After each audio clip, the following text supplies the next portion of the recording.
Ladies and gentlemen, hello. July 8th, 2024, the Virtual Strangers podcast rides again. I am your host, Wes, and with me as always is my good friend, Ruuts. Ruuts. We did it, man. We're on the air. We did it. I can't believe it. Yeah, there's always something, right? Yeah. Buddy, Well, go ahead. You're not lying. There's always something. There's been plenty of things today, but we did it. We fought through the adversity. We're here. We're live. It's Monday, and we're here. We're going to be playing everybody's favorite game of the month. There's only two of us, though. We're missing we're missing the toe, the big toe. Well, we didn't make it completely through the adversity.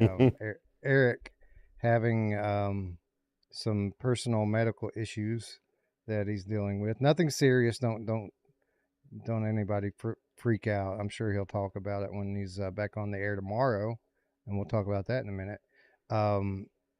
Yeah, Eric's going through a little bit of pain right now. He's injured, and we just gave him the night off. You know it kills him too, right? Because if Eric misses every fucking show in a month, he's always at game of the month, right? Like he never misses one of these. Right. Yeah, we need his voice. Like he's two people. It's hard. We can get split down the middle pretty easy with two people, right? Three people makes it a lot harder, and always appreciate his opinion on the game. So that's what I was bummed about. Besides the fact that I always like to hang out with him, I was bummed that we weren't going to get his takes on these games or his vote. Yeah. So. Well, I don't know. Maybe things will be a bit more clear this month. I feel like they're pretty clear on most of the platforms. This shouldn't be the longest show in the world, knock on wood, although we do have lots of games to talk about. I don't feel like there's going to be a whole lot of debate until we get to the last platform, where it does get a little bit muddy. But pretty straightforward, slow summer month, typical VR June, right? Yeah, absolutely. But Eric, not the only one fighting through adversity. I mean, you've had a hell of a day too, right? Sitting at the auto mechanic half the day. Yeah. No, to say it again, I had to go to the mechanic. Yeah, just normal stuff. Brake job and oil change.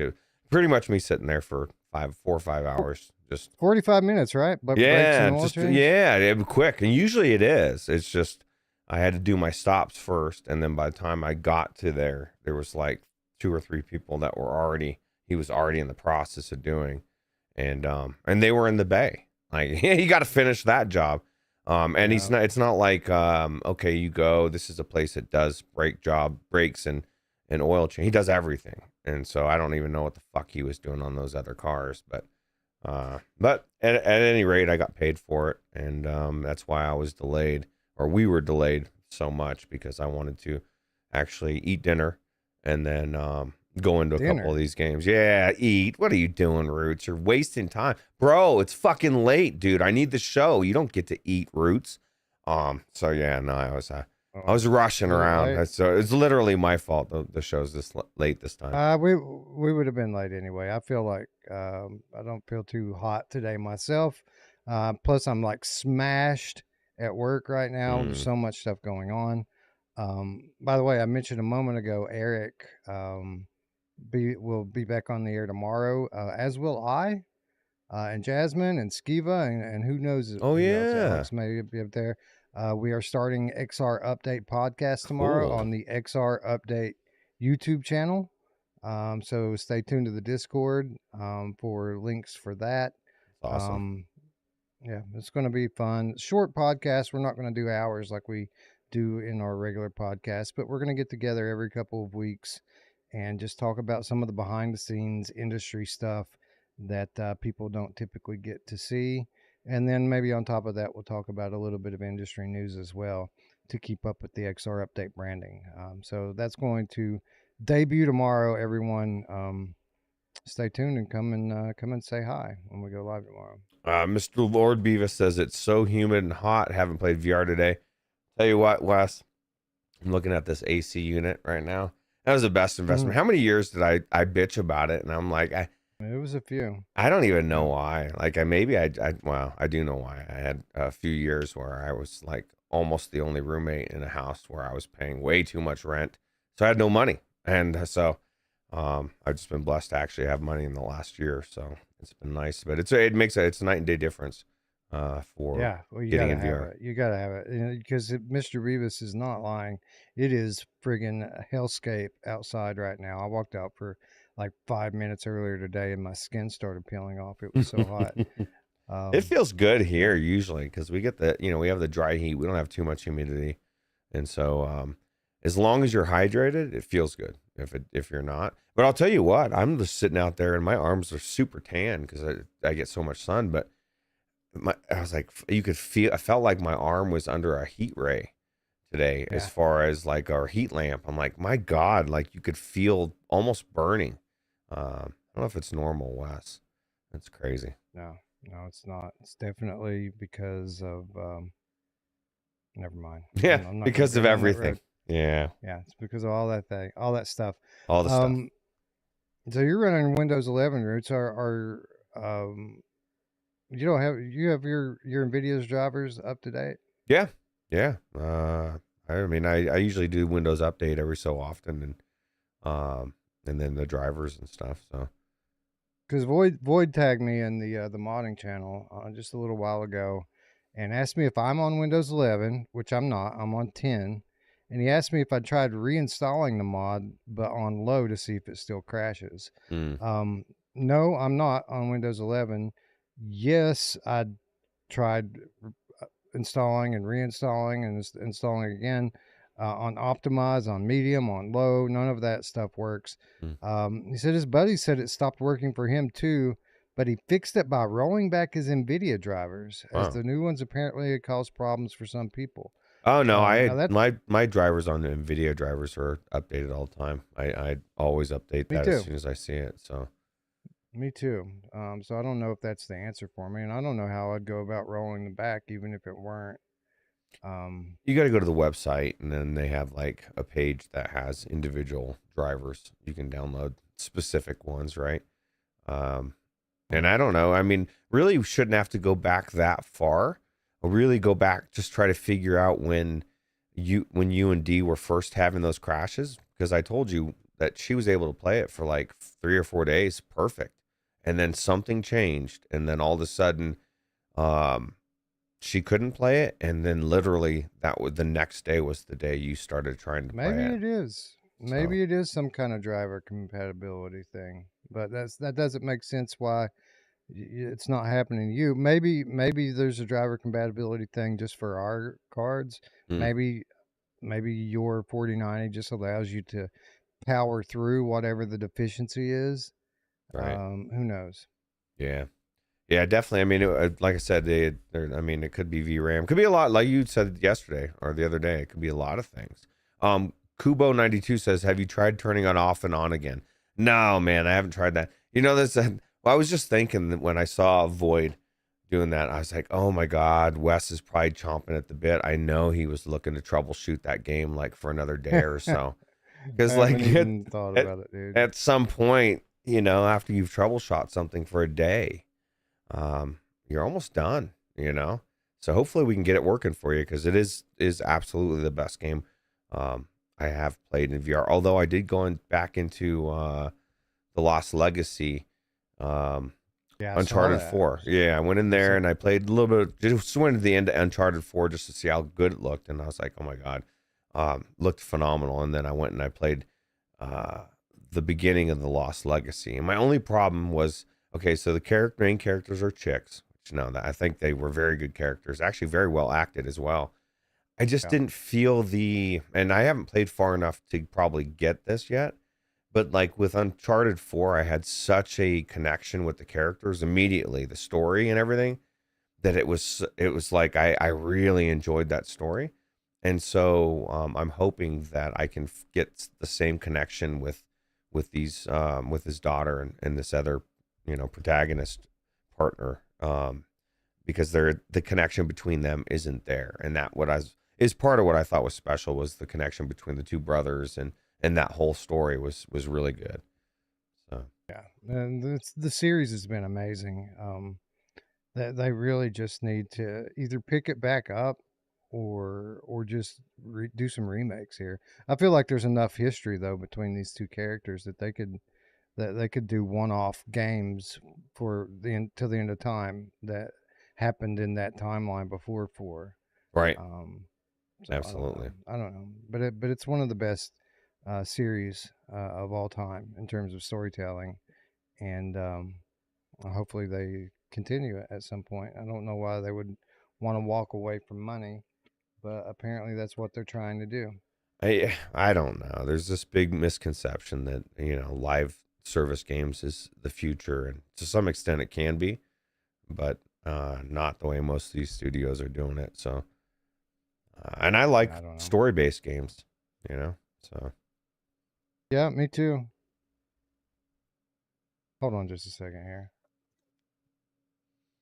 yeah. So Old Darth says, "Evening all." Let's say, Mr. Lord Beavis, I loved every single one of the Uncharted games, including the one that was on Vita. I didn't play it. That's the only one I've played, is Uncharted 4. So you're saying I should go back and play the other ones? And do you think there's a chance maybe Luke Ross brings the other ones into VR?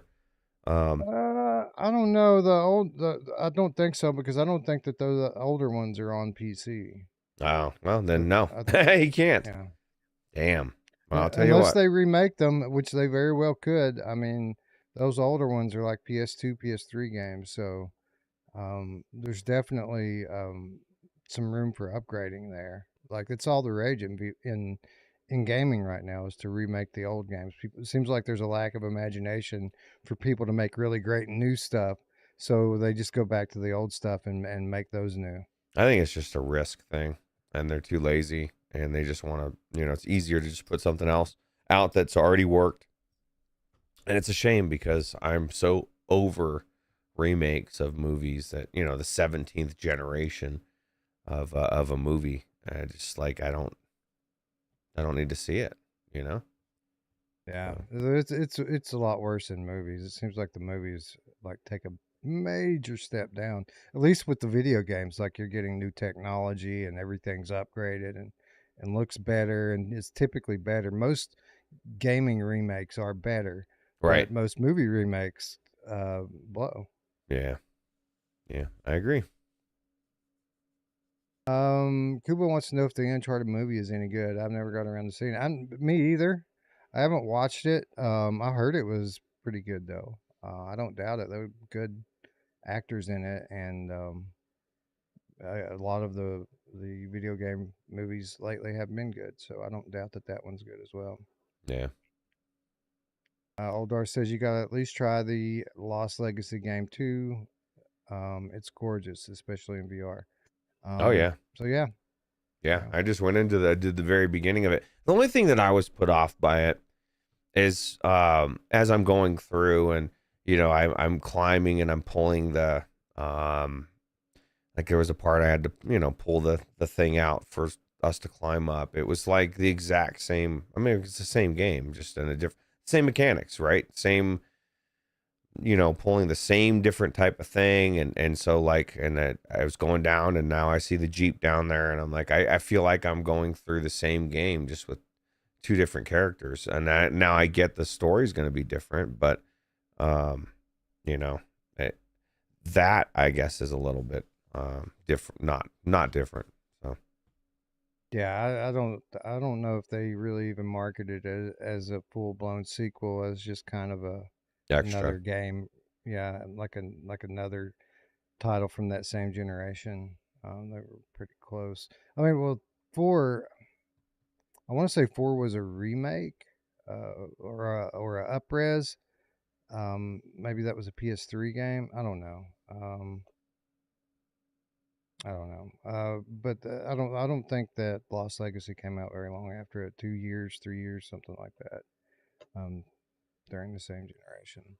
Yeah, well, I can't see myself playing through too much of it too soon anyway, because I do want to get back into Hogwarts Legacy, back into some Harry Potter, because that was really cool.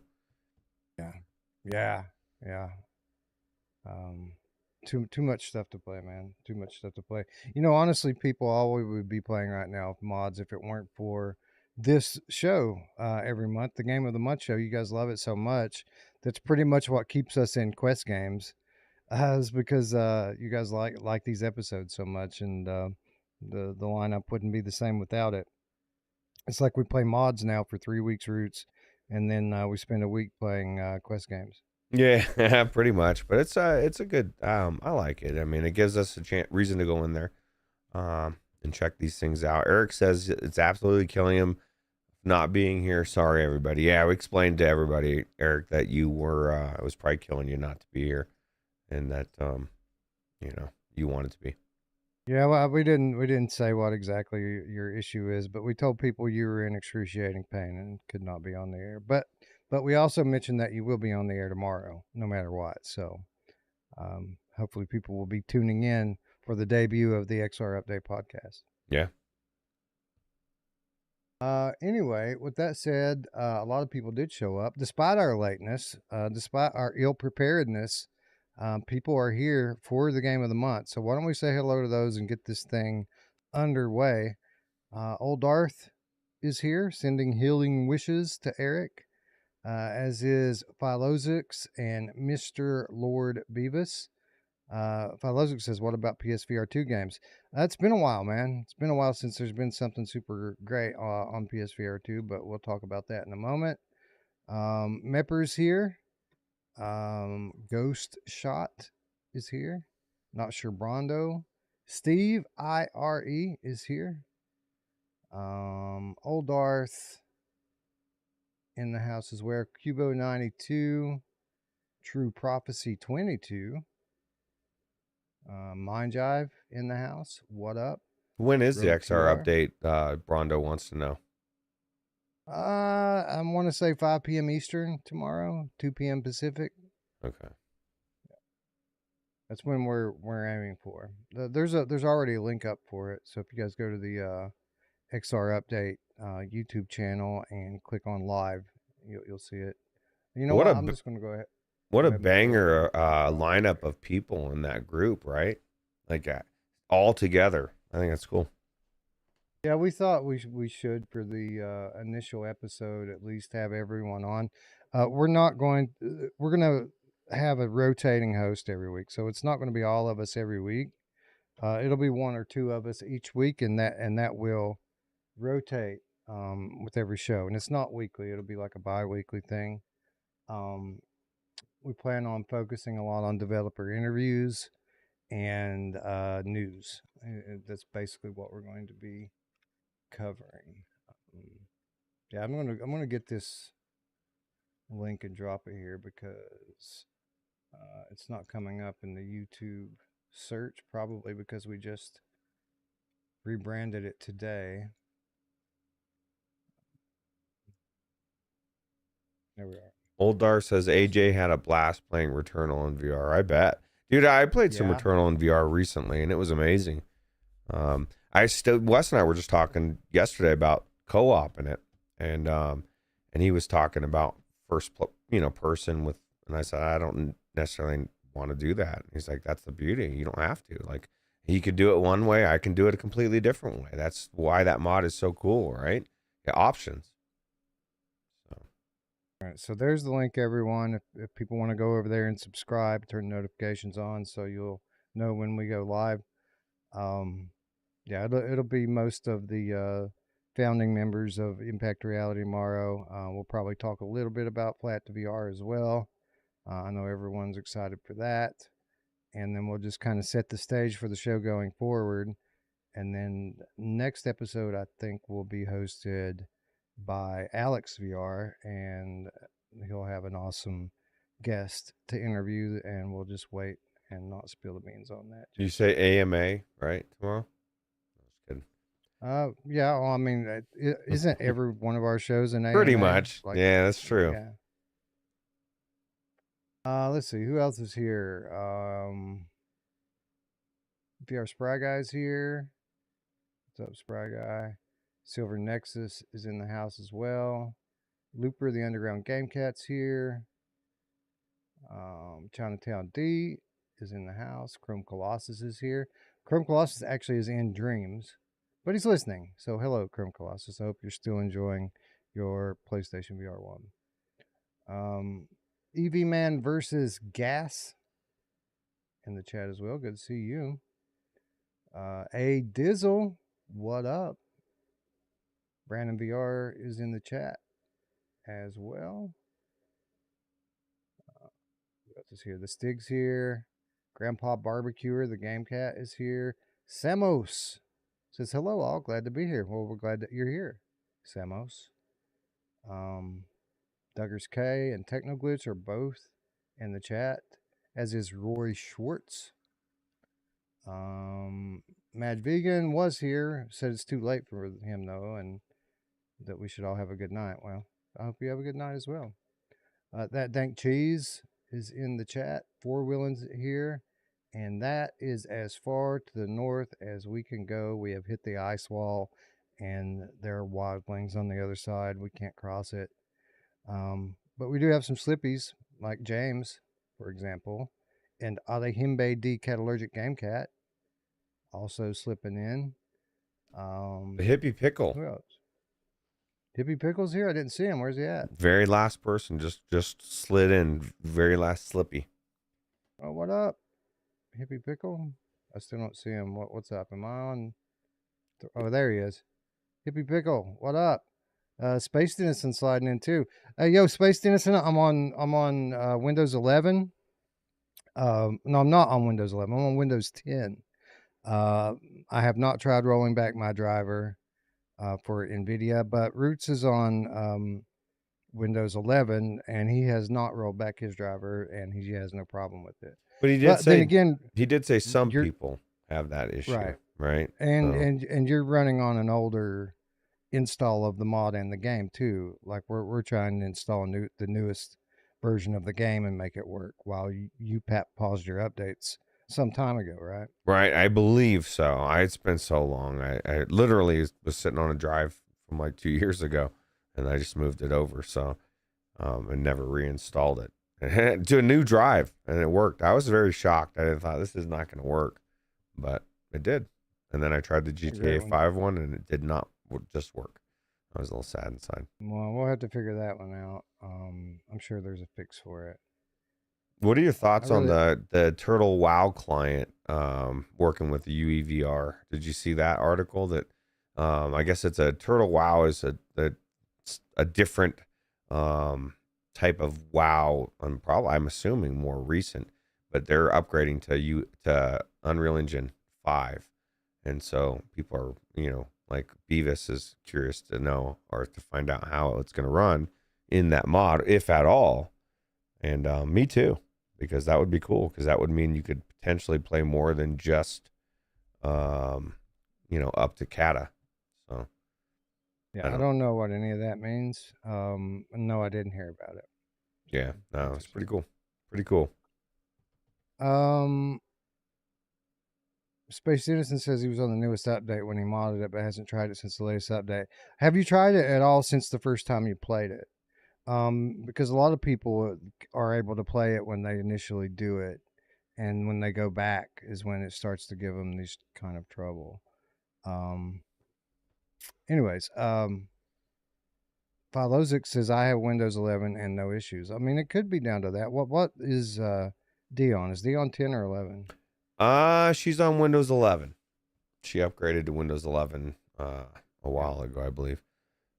So I mean, maybe she's having a different issue than I am. Maybe my issue is tied to my Windows version. I mean, I guess I've got 2 Windows installs. I could upgrade one of them and see. Just to see if it, can't hurt, right? Right. He said he played it twice. All right. Well, I'm glad it's working for you. I know I'm not going to spend a whole lot more time on it. I do know that. I'll try a few more things after I've had a good break from it. Someone in the comments too also offered to send me like their files. They said I think maybe they're on like an older version of the game. Oh, he asked me if I rolled it back. You can't roll it back anymore, can you? I say I don't know how that works. On how you would do it. I know that I could have sworn that I had to roll it back to get it to stop, but like I said, that was so long ago. Yeah, I haven't tried it, but I've heard people say that you can't roll it back anymore. I've heard people in these YouTube videos say that Rockstar did something now so that you can't roll the game back. No, that's bullshit. Um, but I think that's mainly why we're having all of these problems is because we need an older version of the game. Blue Cross isn't updating the mod anymore. Um, so we have to have an older version of the game, and Rockstar's taking action to keep people from rolling it back. Shit, if you only had an older version of the game that you just downloaded. Well, I don't know. You still got to work through that, right? I still got to work through it and try it out. But yeah, and plus, yeah, again, someone in the chat offered to do the same, um, which maybe we'll look into that if your files don't work for me. I mean, I could always go to like a BitTorrent or something, but I don't want to Right. infect my computer. I don't think that they would sue me for downloading a version of the game that I've bought 3 times already and have the receipts for. Yeah, you never know, but I'm pretty sure they wouldn't, unless you tried to make money on it. SpryGuy's telling me that Windows 10 doesn't have much life left before they stop security patches. Yeah, I know it's such an ancient piece of software. Why would they support it anymore? Right. Well, that's the future. They're not. Everything is getting not supported. What did I read?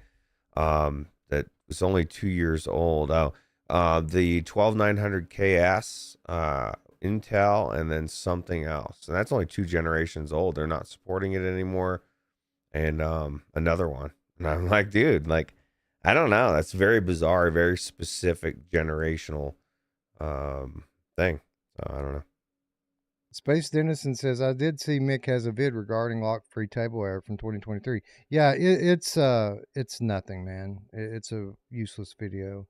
Basically, he's telling you to set your buffer up to triple buffer and then run it in mono without any kind of 3D.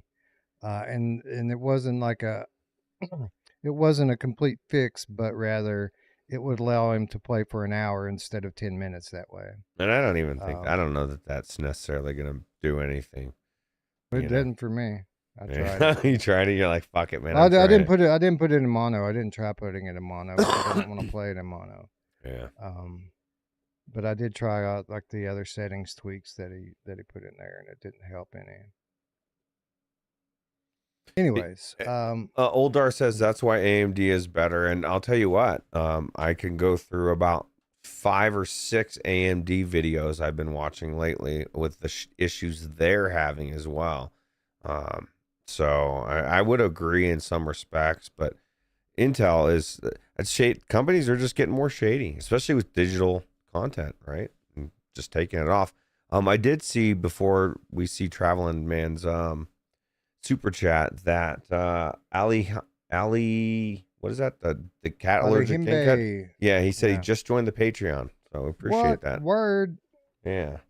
So let's go fix thank that you, man. outro real quick. I'm just kidding. We'll get you on the next one. Honestly, I normally check the Patreon before I go live on Monday, but it's been one of those days that never even crossed my mind until just now. So thank you, Ali Himbe. I guess I should go check and make sure that there aren't any other newbies that I need to thank. Because Well, there very well could be. while you're doing that, Traveling Man says he's out on a date, can't stay for the show, but wanted to show my appreciation for you all. I'll catch up on the replay. Have fun out there. Well, we appreciate you. Appreciate you taking the time during a date. I hope your date goes well because women are crazy. No, just kidding. I guess people are crazy. But I think Traveling Man knows that. oh, that's true. That's so true. I wish him the best of luck. Thank you for the donation and thanks for taking the time while you're out to comment. We appreciate it. So Ali Himbe is the lone new patron this week. Thank you. Ali Appreciate Himbe it. will get you into the next outro.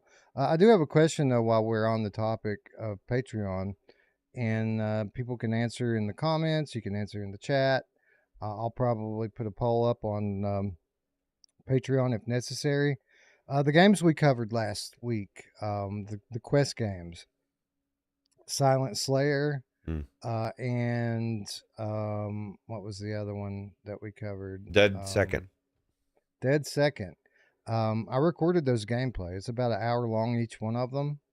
For whatever reason, I recorded it locally on my Quest 3.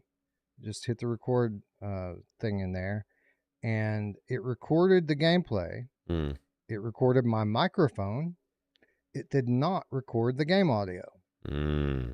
So I have 2 hour long gameplays now with no gameplay audio, gameplay and my microphone.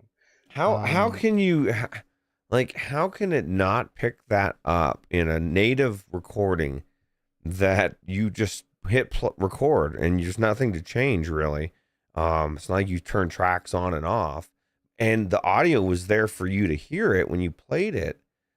Like I don't know what's going on. Like that's why when I do record anything from Quest, I'll try to figure out how to cast it and do it through OBS and shit because I don't trust it. I don't trust that it's not going to fucking somehow not be on there or crash or have the audio be gone or like just too many things. I don't See, I started to do that. I started to stream it to my computer and record it through the MetaQuest Developer Hub, which Mm. does a great job, by the way. It does a better job than the onboard recording because you can do this like cinematic 1080p Oh, point yeah, of and stretch it view, out, and right? And widescreen yeah. and yeah. Well, you can do that. You can get a widescreen on the Quest too, but this one has like more consistent bit rates and things like that. Um, but I had a little bit of friction setting up the developer hub again. I had it on my old build. I was trying to put it on the new one, and I had a little bit of friction with pairing my headset to it. And I said, you know what? I'm not doing this for a public video anyway. I'm going to record it for Ruuts stat footage, and maybe we'll give it to the patron. I'll just do it on the headset. And these were that was the outcome. I got video with microphone, no audio.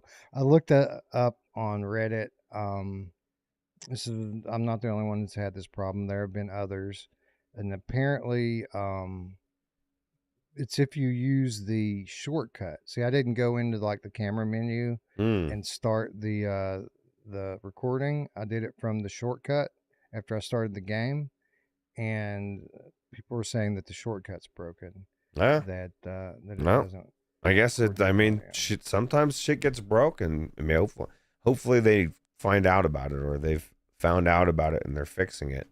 Because that's one of those things that could easily slip through the cracks, right? You're not really thinking about making sure that shortcut works perfect. You make sure everything else works perfect. You just assume the shortcut's fine. So, what a bummer. Anyways, the question is, does anybody want to watch that? Like, I'll share them with Patreon if people want to watch me play and talk Mm. without any game audio. I still have the files, so it was my intention to give them to you all, but I don't want to give you all garbage if you're not going to watch it.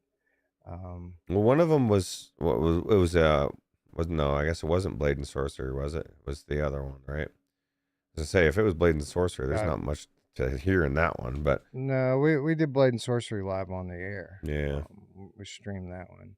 It was the two quest titles that I Mm. recorded and did videos for.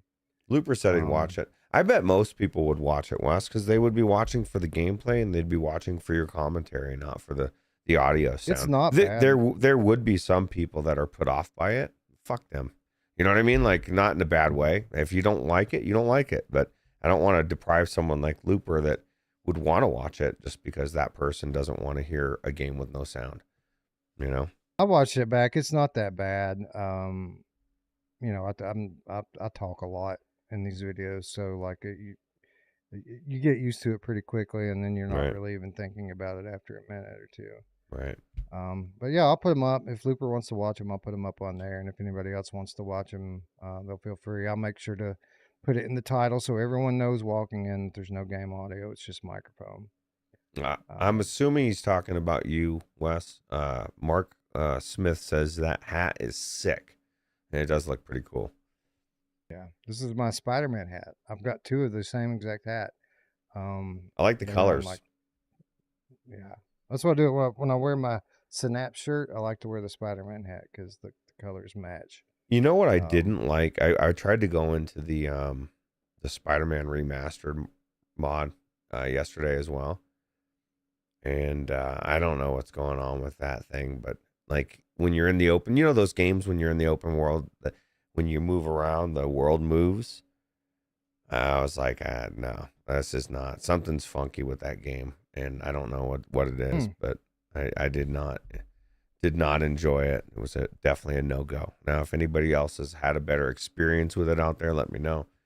But it was pretty bad. Yeah, I never tried the Luke Ross mod with the Spider-Man. I always we did the reshade with it, and it was good, but never tried the Luke Ross mod. Yeah, it's just not a good implementation or whatever's going on. Same mod is, I mean, the exact same mod that I used um, for Uncharted 4 and Harry Potter. So Cool. Yeah, I don't know, man. Maybe I'd like to say I'll get around to checking it out at some point, but probably won't. Not for a long time. It's too much other shit to play. you just got to get into where Um, I'm like sitting here and I'm bored and I'm like, I want to go into something, but I don't want to go into a chintzy ass game and I don't want to go into something I've played before. And then I'll start to, like, I almost went into Choo Choo Charles or whatever that, uh, because I bought that and then people say it's a little short, but people say it's really good. So I'll check it out. yeah, I guess, man. If you need something new to play, Yeah. I like for me, I would like to just be able to stick with the same title for a little while and make progress. Like even fucking something that's so like Blade and Sorcery. Like I wouldn't mind spending a little bit more time in that, even just to see what the game looks like beyond 2 hours. You know what I mean? Yeah. I've seen enough of that. But my thing is I would love that. That's why I want actually want to play through Harry Potter. I mean, I think I played like 4 or 5 hours into it and then stopped, but it was just starting to get good. I got my broom. We were on an adventure. I was trying to help somebody's sister, and it was cool. So, So that was a good one. I was enjoying it too. yeah, And you're right. It takes a while to just get started in that game. Takes a while. it does. Anyway, let's talk about some native VR games. I was trying to think of a way that we could get mods into the game of the month. We just can't do it, man, because all of these games that we're playing are like older games. But we'll have a very interesting discussion around mod of the year, I guess, at the end of the year. And we can talk about all of the mini games that led to us choosing the UEVR mod as the mod of the year. Yep. Yeah, Has there really. been any other mods this year, Roots? Like, I don't remember. No, not that I know of. Not mod wise. There's been other games that have been implemented into other like Luke Ross, but no new mods, right? Um, so Uh, yeah, you're right. So it'll be Luke Ross mod again, like it always is. Luke Ross and Prey Dog is typically what we have. But the winner the last 2 years, unless I'm mistaken, has been Half-Life 2 mod, right? Those are the ones that people have been voting for. Um, 2 years ago, it was the Half-Life 2 VR mod, and then last year it was the episode 1 and 2, Half-Life 2 episode 1 and 2. Half Um, Life. Is that series even any good, Wes? People like all get all yeah, I know, crazy about it. Garbage Town, right? Yeah. Um, I don't know. I have a feeling that we're going to end up renaming the mod of the year to the Prey Dog Award, Probably. so like The like we did with the Riggs Hello Award. Games Award. Yeah, so that so he doesn't Oh win it yeah, I see every what you're year. saying. Yeah, I agree. Anyway, that's enough about mods. We'll talk more about those on Saturday. Right now, let's talk about what came out in June, and we'll start at the bottom of the barrel and work our way up. And we'll start on PlayStation VR 2. Um, you win some and you lose some, Roots. Some months are awesome for any given platform, and it seems like if it has one awesome month, you come back the next month and it's the complete opposite. And I would say that June was a low point for PSVR 2. There were 4 releases. Um, and yeah, I guess let's just start by talking about the first one. Um, the first one was a release that I'd never heard of before doing prep for this show, and it's a game called K1. So, um, I was going to come in here and smash K1, man, because of what it is. But then it occurred to me what it is, and it's not a bad idea. It's actually a good idea. It's not something that it would excite a hardcore gamer such as yourself or me or probably anyone in our audience. But as a homeschool father, I would have probably liked to have had K1 4 or 5 years ago for my children because K1 is basically an educational adventure. It's a shooting game that um, makes the user determine what they're supposed to shoot by doing math. And the video that we have here is very very basic math because the shout out to the cross players that they're the only one that did a video on this. There's not even a trailer. Um, but the son of the person who played this game was very young and was shouting out the answer so that his dad knew what to shoot. But there is, I think, 15 or 16 different difficulty levels you can set it on so that the math scales up to whatever level you're on. Mm. And it's a story driven adventure, arcade style shooter for VR that integrates arithmetic and basically is a good way to practice quick thinking and doing problems in your head. Um, Obviously, nothing that we would ever play. But I'm not going to sit here and rip it a new one No. because I think it's a great idea. And again, a few years ago, I would have made use of this, and it Right. would have been. I mean, could you imagine? I mean, math sucks, and learning math really sucks.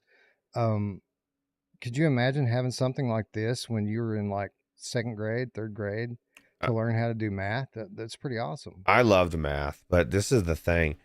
We did have stuff like this, but it was on chintzy ass Apple II pluses, or I don't even, not Apple II. What was it? What was the, we used to have the computers, and we'd have the, there was games that you could play, and they were kind of cool. And I kind of have flashback memories of getting, like, as a special reward, getting to play those games, and they were like learning games. But can you imagine if this is what you get? Your teacher's like, okay, you get to play this for an hour while everybody else has to take a test.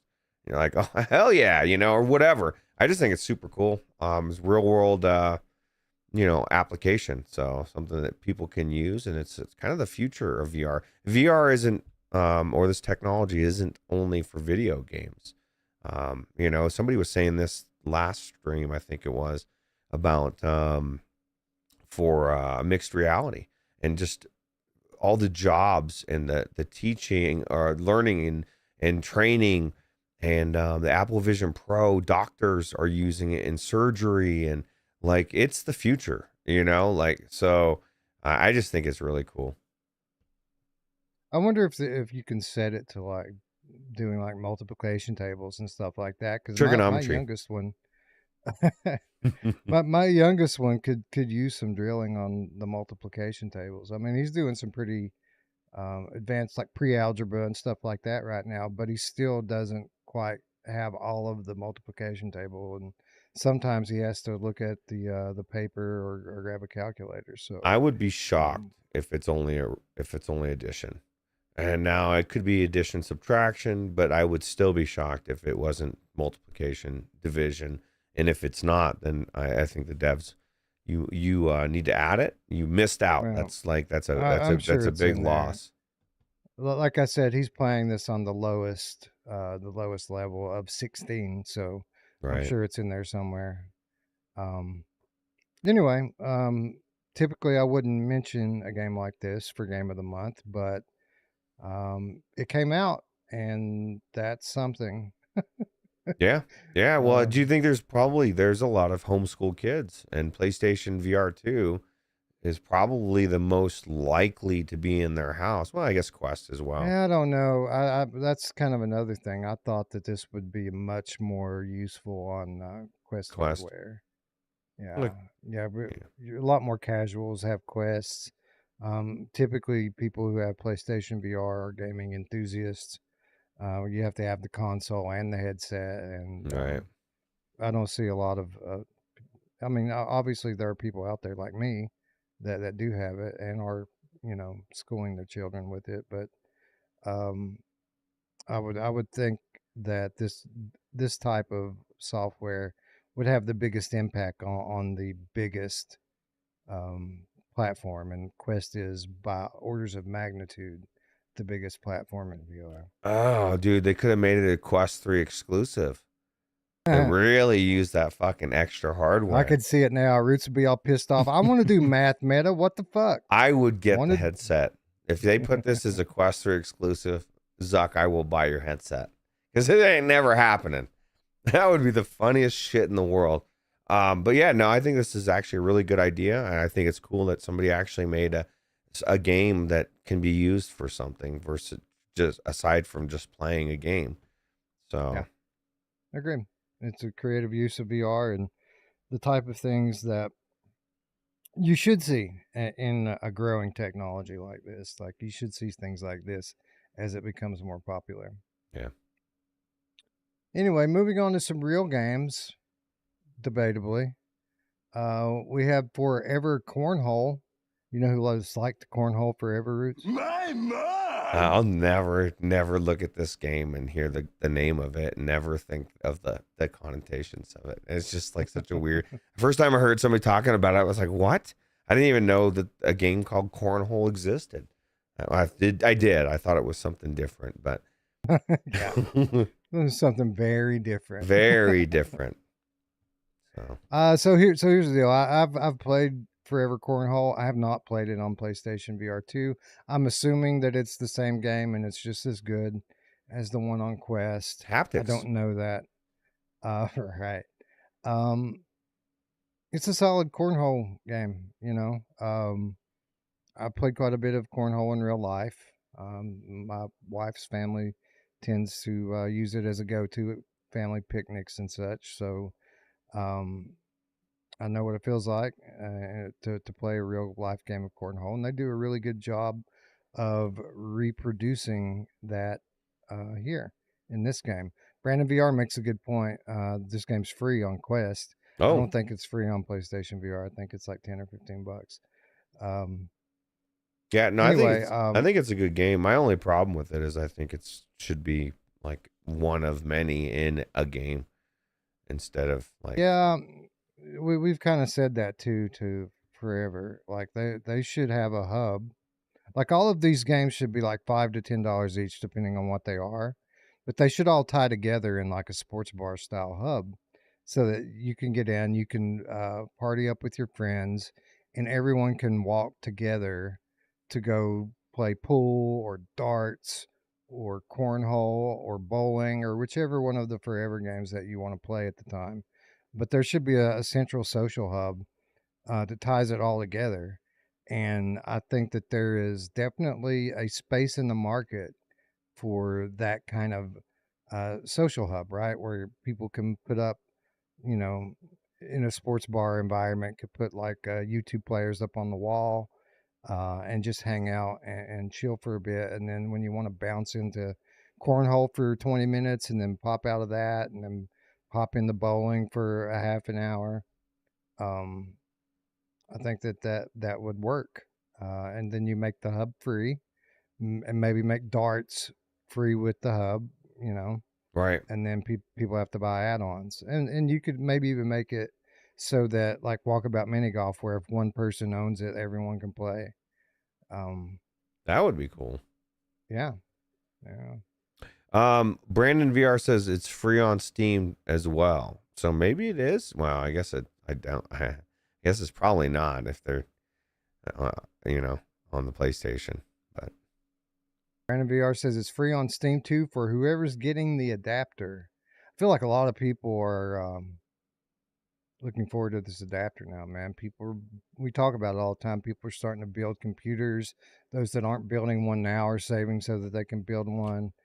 Well, here's the The PS, thing, especially if they have a computer already or they're looking to have a computer. There's a lot of people like Radio Runt, and maybe not even PC VR gamers or Quest at all, that legitimately feel like they wasted their money. And they're looking at this headset and they're like, fuck, man. But now it's a second lease on it, right? Now you have another use for it. And now you might not feel like you wasted it. And maybe it is the best headset for PCVR. Who knows? Who knows what it's going to, until we hook it up to a really good card, what it's going to look like. So that's part of it. The other part of it is that that UEVR is delivering what right. people wanted PlayStation VR to deliver. How crazy we're is finding that? out that people who were distraught a year ago about maybe the generation might not possibly deliver what we wanted are now finding out that this generation is absolutely delivering what we wanted. It just isn't coming from where we expected it to come from. Yeah. And it isn't quite as cheap I, and inexpensive as we thought it was going to be. I have my theories on that, Wes. Somebody in the, or part of it anyway, the chat said a couple weeks ago, Sony, that they said connected them to crypto, right? And we kind of laughed, but Sony actually bought a crypto exchange in Japan, and is reopening it. They're having their own crypto exchange, and so they're branching out in ways I never thought that they would, but that's what's going to start happening in the world. Yeah, Crypto's going to start taking over. Yeah. So, Old Darth wants to know if we'll get a review adapter unit. Sony's not going to send us a review unit. I don't think. I'd be shocked if Sony sends us anything. We will review it though when it comes out. I'll get one, and we'll send one to you too, Ruuts, if you want one. I'm sure the viewers would like to hear what your thoughts are on it. yeah. So yeah, thanks to donations from the patrons and people like Traveling Man, we'll be covering that and giving it a review. I know what I expect for it. I don't expect for it to be great out of the box. I expect it to take a similar trajectory to what HV Reverb did, the G2, where support was kind of spotty at first and poorly optimized, but over the course of a year or so, update after update, it got better and better and better, and to the point where today, where 8 out of 10 games work well with it. That's what I expect from it. I think that the headset will work well out of the box. I don't know how good the controller support's going to be, because that's going to require devs going in and programming controller bindings in to all the different games. I hope it should be similar. It's a very similar controller scheme to Quest, and like. So was G2. G2's identical. You can piggyback on it. It's gonna. I think Sony's gonna do a better job of making sure that their shit works on the PC than HP did, but we'll see. I hope so. I really hope so. And I do remember too that before PSVR 2 came out, there was a story about Sony supporting OpenXR with PSVR 2, and I don't know what that would mean on a technical level, but I would hope that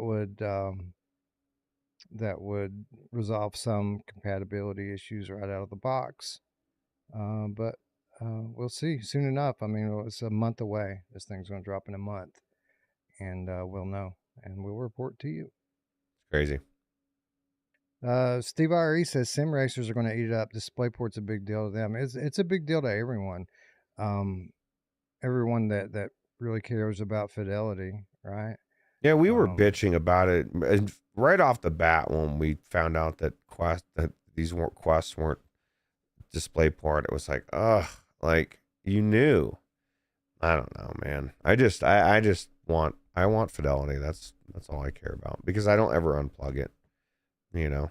So Duggars K, I'll get the adapter and hope it makes for a cheap alternative for my G2 and buy me some time before Deckard surfaces. That's what I expect it to be. I expect it to be pretty much another G2 with OLED screens in it. Basically, is what I expect it to be. The resolution's pretty much 1-to-1 with G2. Both headsets are more comfortable than Quest headsets are to me. So yeah. Anyways, Oldar says, I also hope we don't have to go through a Sony VR layer to get the Steam VR. You will. You'll have to download the a program called PlayStation VR 2 for Steam VR. It's the same thing you have to do for G2. For G2, you have to download this thing called Windows Mixed Reality for Steam VR, and that's what makes it compatible. And it'll be the same thing for Sony. You'll have to download the client. It'll be available in Steam. You won't have to go searching for it or anything. You won't have to register. I don't think if you already have a PlayStation account, you may have to sign in, but I don't think you'll have to register to use it. You'll just have to download the compatibility software from Steam to use it. It's gonna be crazy. Yeah. Anyways, let's see, where were we? Oh, ForeVR Cornhole. I mean, it's a solid casual multiplayer game, but it's just that. It's a casual multiplayer game. It isn't something you're going to spend hours in. If you make it 60 minutes in that thing, I think you're going to be done and ready to move on to something else. Right. So good, not great, very average game. But unless they fucked up the port, it's fine. Is it worth $10? If you're in the cornhole, maybe. I am just not this version, but I'll tell you what. I'll tell you what, dude. The free version sounds a lot better on the Quest. 100%. Or Steam. Or Steam. Right. Yeah, everybody gets it free except for the PlayStation people get just one more way to get stuck. And for what it's worth, this is one of those games that probably best on Quest. Because of the wire. Like the wire doesn't make much of a difference to me in games, but games like bowling and cornhole and stuff where you got to stand up and move around, probably best to not have that cable on there. Yeah, I still do for walkabout. Doesn't bother me. But yeah, I do too, but I don't move around a lot for walkabout. I just stand up out of my chair and pull the trigger to put me right in front of the ball, and I put right in front of my chair. Yeah. Then I sit back down. Moving along, the third release of the month, incrementally getting better. How big are the increments? Well, you be the judge of that. Tarzan VR came to PSVR 2 this month. Tarzan VR came to the original PSVR years ago and was much maligned for being a shit port. They did do some upgrades to it to make it not so broken over time. But it made us feel a little foolish, man, because we reviewed this game when it came out on Steam, and while it wasn't Game of the Year or anything, we said, hey, you know what? It's a fine game. If you like arcade style action games, it's not bad. It's pretty good. Yeah, if you're a fan too, you know. And then all the ports came out, and the ports sucked, and made us look like we were just, I don't know, being positive for no good reason. But now it has come to PSVR 2 Ruuts, pretty much identical to the Steam VR version now. And I say about it now what I said about it then. Like it's not going to win Game of the Year or anything, but it's okay. It's a arcade style beat 'em up. There's some really goofy, like so bad it's good stuff in it. Like the voice acting's pretty terrible at times, but it's comical. The environments are pretty cool. I like the art style. I like the swinging through the jungle. It might be my favorite part of it. It's really cool how they did that. and the stories aren't bad. So it's again probably an average game. Um, I mean, it's good, not great. But I'm glad to see that those that bought this game on PSVR 1 all those many moons ago now have something that's at least playable. Did they? It was free for them or no? Yeah, I'm pretty sure that this was a free upgrade for those that owned it Okay. on PSVR 1. I'll tell you what. You know, like I shouldn't have to ask that question because that should be like that should just be the way it is. That I kudos to the devs because you know, you're no one's going to rebuy the game, but they might want to go back in and actually play a good version of it, right? So Yeah, yeah, and I mean they know what people were saying about this game. It was no great surprise to them. They knew if they tried to charge people for it that people weren't going to buy it. So they know. I guess the best that they were hoping for is that people that already bought it would pick it up and play it. Say, hey, you know what, this is improved, um, and then suggest it to friends.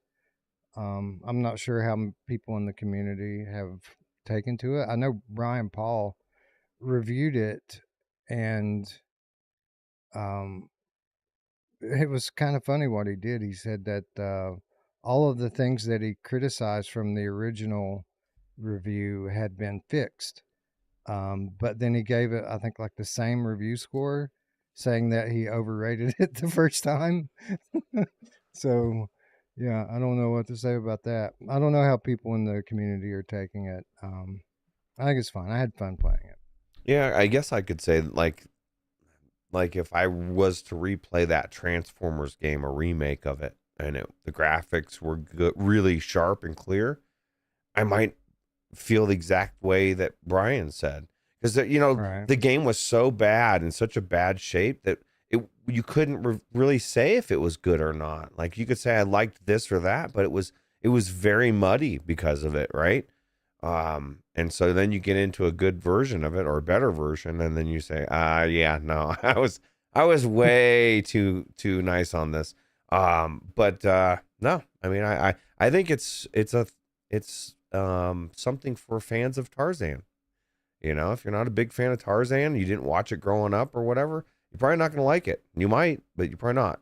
But if you loved Tarzan growing up, there's a good chance you do. My favorite thing was all the collectibles with of the sound bites or the sounds Yeah, of yeah. Tarzan and stuff. I thought it was a really cool extra touch. So I mean, I like most of what they had going on there. I thought that the combat was a little too janky. I didn't really like that. And it wasn't that I didn't like the combat style, it just didn't feel very polished. Like, I'm okay with an arcade beat 'em up. I mean, we played that one. I don't even remember what it was called. The one the on Quest. the fighting one, yeah, I played with Yeah, Derail. Yeah, I can't remember yeah. the name of it. It was good. Path of the Warrior. Yes. We played Path of the Warrior and had fun with that. It was the same type of arcade style beat 'em up, but that felt way more polished than this. This just felt janky. Yeah. But I like the maps. I like the stories. Um, I like the exploration and the traversal. And there was some so bad it's good funny stuff in it as well. So I don't know. I liked it pretty well. Anyway, that brings us to our fourth and final um, nominee of the month for PlayStation VR 2. Retropolis 2, Never Say Goodbye. A game that we covered on Quest last month. I think, if I'm not mistaken, this was our Quest game of the month last month. Mm. And what we have here is a stationary point and click puzzler with a very unique hand drawn art style, extremely story driven, a sequel to a title that came out a few years back.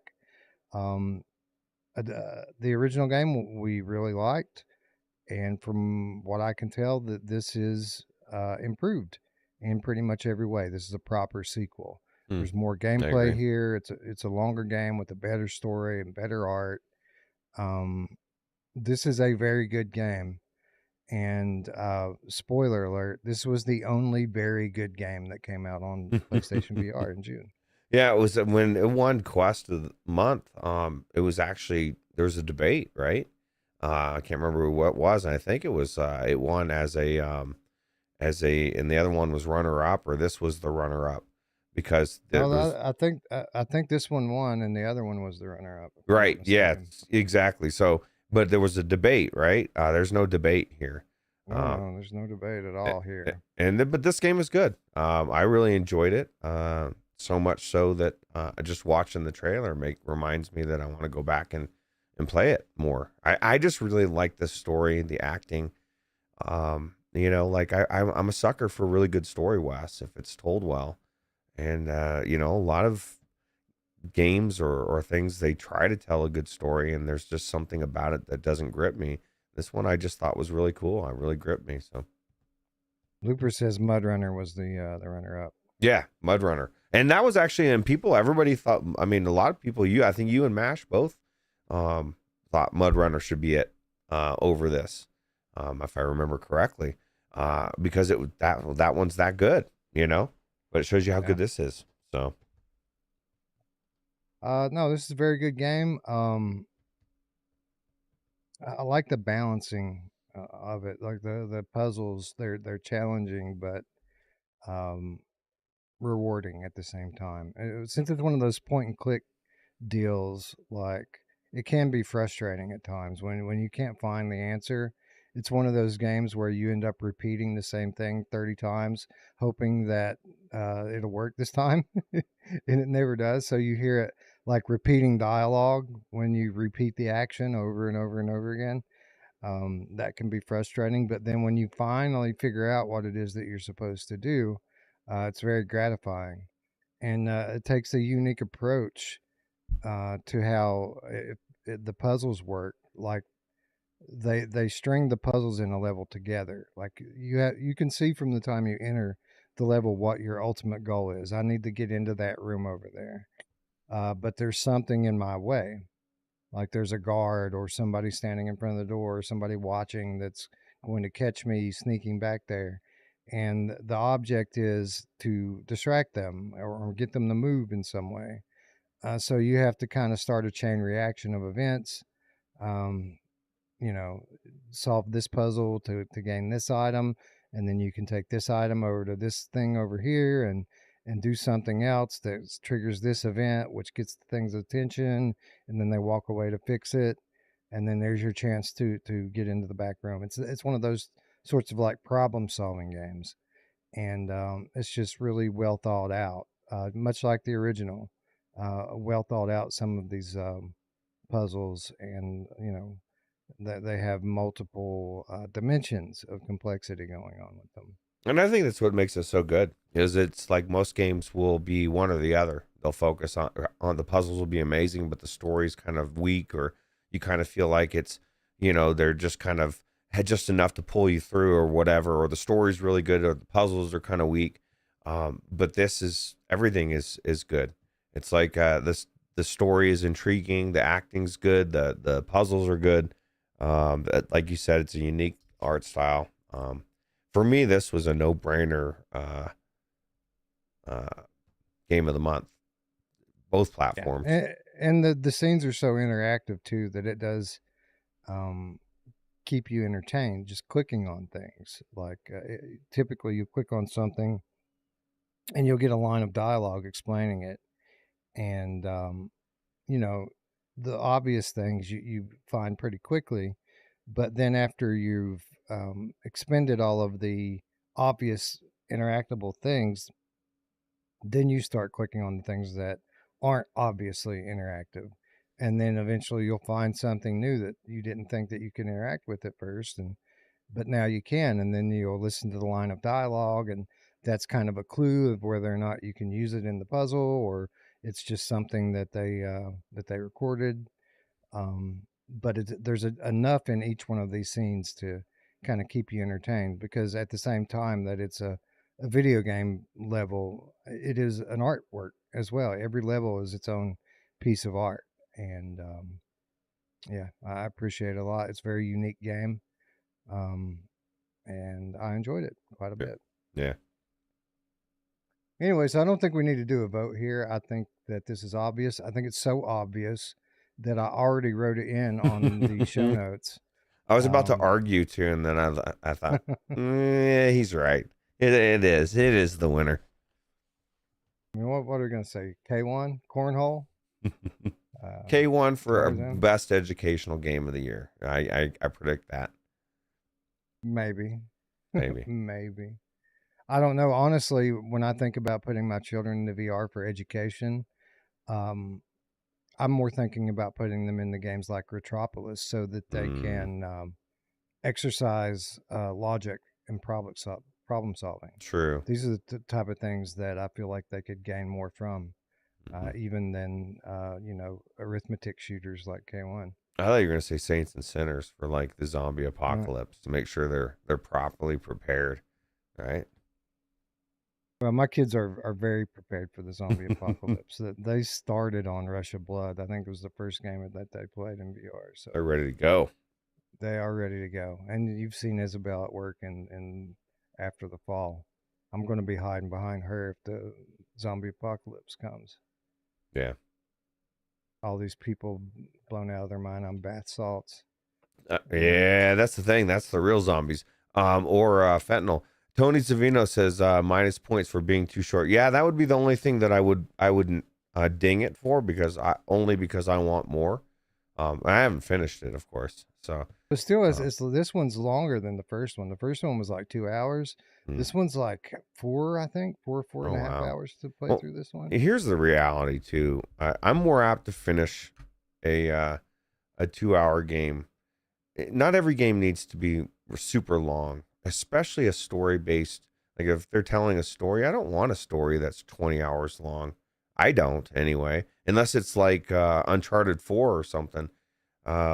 That level, 2 to 4 hours to me, it's like going to a movie, but you actually get to be there and do puzzles and.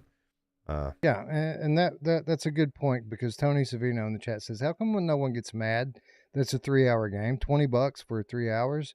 Well, I'll tell you why. And it's a multiple layered answer. First of all, $20 is not a lot of money. Especially today. It was a $20 game in 2016 was that was the average price of a good VR game back then.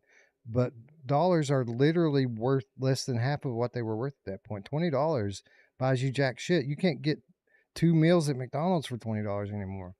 And if something can keep me thoroughly entertained for 3 to 4 hours, like it's like $5 an hour. Like Ruuts said, like you can't go to the movies for that. Like if you get a movie ticket and a bucket of popcorn and a soda is going to run you close to $30 these days. Yeah, it's just not that much money. Now I know what your inclination is going to be. Your response to that is going to be to rattle off all of these great games that are super cheap. And that's true. Those games are underpriced. That's just the fact of the matter is that,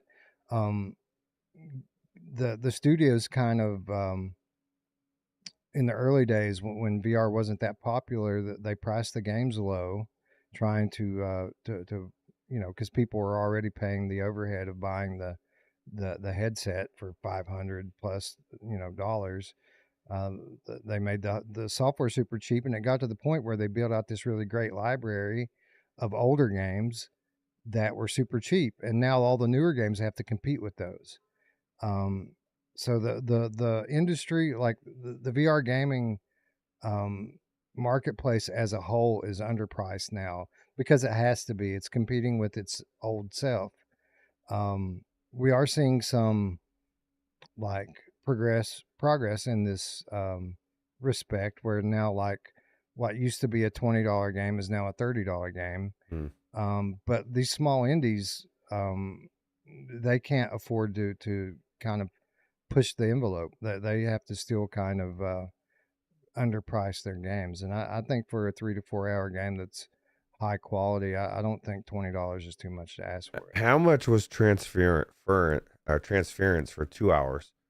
It was $30. It was $30, and that was years ago when dollars were more. worth more. Isn't that crazy to say? 8 years later, it's not even worth The it. problem is though now that you can get transference for $8 on sale, Oh, of course. and Well, then you these can. games like come out and they have to compete with that, right? Well, I'll tell you what. Go down, wait a year or two, and get Retropolis too. I bet you can There you get it go. for $8 as well. But if you Yeah. want to play it today, you're gonna pay 20, which I think is a very Yeah, fair I don't price. even know. I'm not even sure that this is $20. I'm just taking his word for it. I I thought it think was it's a a 50. fair price, and let's run with it. No, just kidding. How much is it? Does anybody know? Are you looking it up? I'm looking it up. I thought Okay. it was $15, but it might have that PlayStation tax going on with it too. But here's the Um, thing. This type of game is not necessarily everybody's bag, right? If you're not into puzzle games or story-based things or, whatever, then no. $20 for 3 hours is absolutely not worth it. But the game is the problem for you, not the time frame. So, but yeah, but and again, and it's all value is subjective. subjective. Yeah, it's all subjective. It's actually $25 on PlayStation. $25. Okay. Yeah.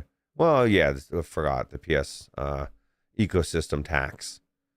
You're paying for That's quality, Wes. that's to be honest, that is probably a little bit high for it.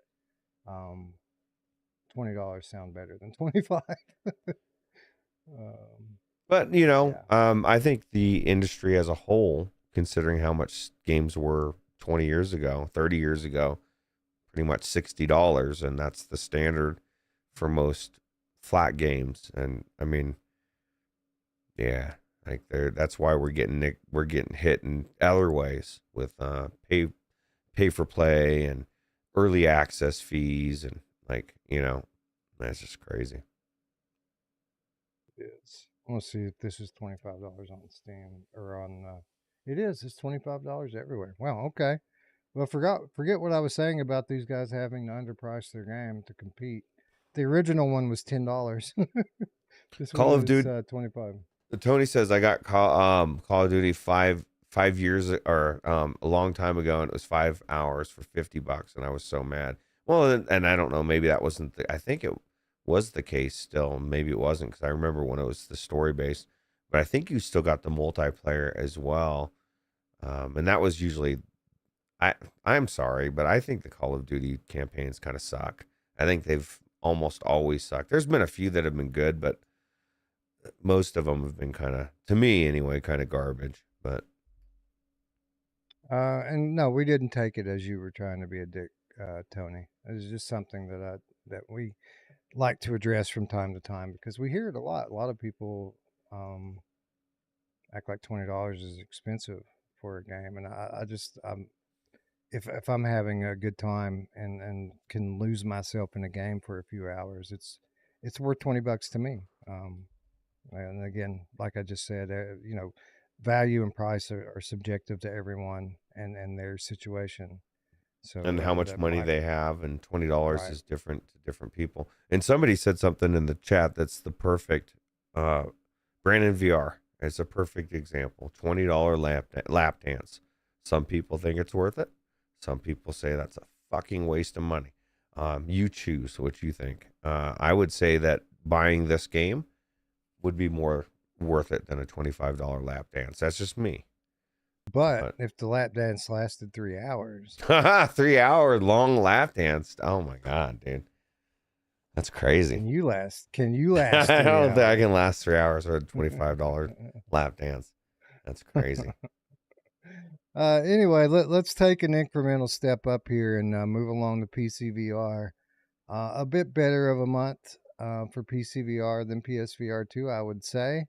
And we're starting off with a pretty solid opener as Journey to Foundation made its way to PCVR this month. And this is just an example of what we let in with Ruuts when I said that 1 month X platform has a good month, and then the next month Y month or Y platform has a good month. Journey to Foundation hit PCVR this month, but it was already on PSVR 2. It was already on Quest, but it's new for those people who played on Steam. And yeah, this was a game that's been out for a little while now. Definitely, PSVR 2 has been the place to play this game up until now, and I still kind of think that it is. I think that the haptics definitely add to this game with the telekinesis and things that you're doing. But with that said, you do get some mild visual upgrades on the PCVR version, a little bit more sharpness than what you had on PSVR 2. Yeah, no, this game looks amazing in the PC version for sure. I mean, it looked really good in the PlayStation version, and looks really good here as well. But yeah, this is definitely, if you like story campaigns, this is it. And Tony, this isn't no 3-hour campaign. This thing is fucking long. You're getting your money's worth, and if you're a fan of Journey to Foundation in general, this is a must-have, I would imagine. Like, I can't imagine you being a fan of the show and not playing this game. So, Yeah, it's kind of what you were saying with Tarzan. If you're a fan of the franchise, then you're probably really going to dig this. Not so sure that you will if you're not. Um, it's a unique game. I can definitely say definitively that there's nothing else like this in VR or outside of VR. This is a game that is very heavily story driven, almost to the point of playing like a interactive experience for the first few hours, and then it kind of opens up with a bit more action and becomes more of a game, a typical game. But this is all about reading people's minds and manipulating them, using their inner thoughts against them, and it's also a game that has kind of a branching narrative, and you can kind of pick which side that you want to help, giving it some replayability if you decide you want to help one faction on your first playthrough, and then check out the other side on your on a subsequent playthrough. There's definitely plenty of room for that. Um, it's interesting. I feel for Archaeact here, Roots, because you can tell when you play this that so much work had to go into it. I mean, the production values are fairly high. It's a unique game with all of this dialogue in it, and it must have taken just forever for them to build something like this. But at the same time, it isn't the most accessible game, right? Like the it would take a very specific sort of gamer to appreciate something like mm. this, and just inherently that's going to limit the amount of success that they have. Yeah, absolutely. Yeah, I wanted to say hey to Stephen Cardwell. He says, "Hey there, guys. Just thought I'd drop in." Well, thank you for stopping in, Stephen. I just felt like verbally, publicly shouting you out because I appreciate you. What's up, Steven? Thanks for stopping by. But yeah, so my thing is somebody was asking, Steve Iyer, is this better or as good as The Expanse? I don't know what The Expanse is. Is that part of this series? Don't know. I have no idea what The Expanse is. Some will say that it's better, definitely. Yeah, some would say not too. I would imagine. You know what's funny is I think the fact that this isn't as accessible to non-fans is kind of, in a way, I give kudos to the studio in the sense is it seems like to me they wanted to really make this game good, but they wanted to make it for the fan base. Like they weren't trying to reach the entire, ecosphere of VR. They wanted to reach their fans and they wanted to make it really good. And usually most fan base things are dog shit. Let's be honest. A lot of the times they are. We're looking at you, the Walking Dead Onslaught. Yeah, absolutely. So they were true to their fans, and really at the end of the day, that's all that matters. As far, I mean, obviously making money matters too, but it's really good. And like I said, if you love Journey to the Foundation, I can't imagine you not wanting to play it. So, dude, it was so tough though. Like it is a slow burn. I did not appreciate it very much the first time that I played it.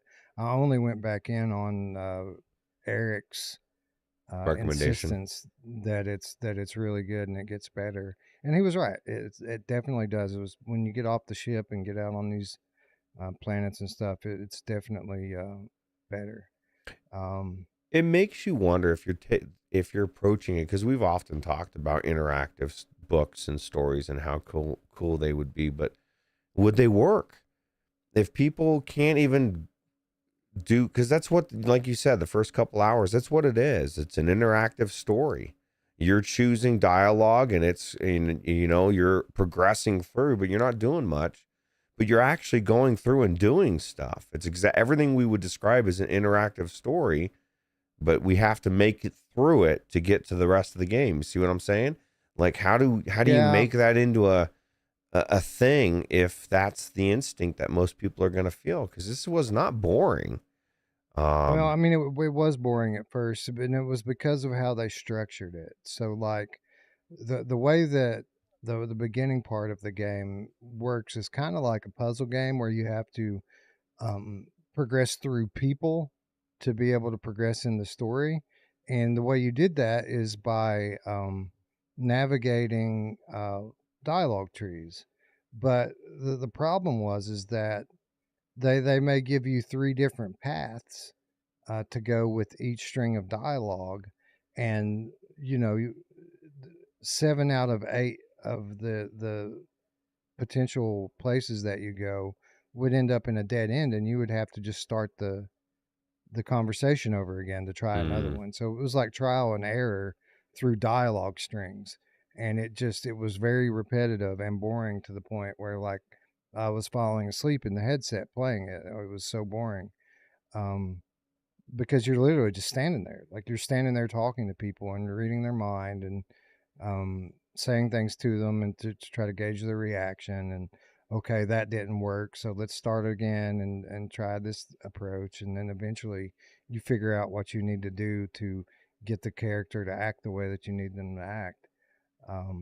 It was boring at first. But yeah, again, it gets better when the plot twists and they give you a gun, and yeah, it does eventually get better. Anyways, that's now available on Steam. Definitely recommend it if you're a fan of story-driven games. It's definitely got pretty high production value, and coming from a good studio like Archaeact, it says be careful what you ask for, right? Like, they did the Free Diver, and we were so impressed with what they did with story-driven stuff. We encouraged them to follow that out and go that direction, and boy, did they! they went all the way in that direction. All in. The next title is a title that I did not take the time to play, just because it doesn't really look like it's something for me. But I do think it's a notable enough release that it does deserve a mention here, and that is BlackForge: A Smithing Adventure. This is a crafting and blacksmithing game. That's the whole game. Crafting. It's a very detailed crafting game, from what I understand. It really puts more detail into this process than really anything else up to this point. The problem is, for me, this is one of those cases that we talked about a lot recently, where they're giving you a part of a game that's really polished out and well done. Like, they're doing crafting better than anyone's done crafting before. But again, crafting is supposed to be a secondary function in a game, not the primary thing that the game is designed to do. Some people are really into this sort of thing and really love this game a lot. If you read the reviews, you'll see that. Really? It's just not my sort of thing. I like for there to be crafting in games, to give the games depth. Right. Make me an item that I use, Right, exactly. Being able to scavenge for resources and being able to craft something that otherwise you would have to earn or buy is a rewarding experience in a larger, like, RPG game. But when that's all there is, that's not enough to get me to even try it. Yeah. Did you play it at all? I did not. I saw the trailer and I was like, I don't know. I'm not really, like, I love crafting and like or stuff like this in Red Dead, or hunting animals and then skinning them and turning it into a garment or something, but not just to craft. But like you said, people love it. I liked Beanstalker. Remember Beanstalker? Yeah, because there was You, multiple aspects, and you were crafting things to use them, right? So right, exactly. It was a pretty detailed crafting experience in that game as well. But that's not why I like the game. I like the game because you got to climb beanstalks at the end of the day and fight monsters hundreds of feet in the air with your friends. right, You know, yeah. I'd be interested to know if anyone in the chat has tried the BlackForge Uh, and what they think about it if they did. Looper says I have played the demo. It was not fun, but it was fun, but enough. The demo was enough, basically. Oh, I gotcha. Yeah, yeah. So there was no reason to buy the game. And I would say this is a game you don't want to put a demo out because once you get in there, you're like, oh, okay, I've crafted stuff. But unless they're like, dude, the special crafting recipes are only in the real game, you're like, fuck, I got to get this game, dude. I want to craft special shit that I can't Yeah, use. from what I understand, like this would be a really good system to like implement into a detailed RPG, like the next Skyrim or Right, whatever that turns out to be. Um, like I said, a lot of people get into this sort of thing. It's just I don't like survival games, and this is like one of the more boring elements of even a survival game for me is doing this sort of thing. So I can imagine just going into a game just for this. yeah. Um, No, but I mean, if it's your bag, but maybe this company will get bought up by a bigger company making a real game. well, And that's what really surprised me about it. I don't know what the name of the studio is that developed this, but this was published by Fast Travel Games. So like they saw enough potential in this to invest in it.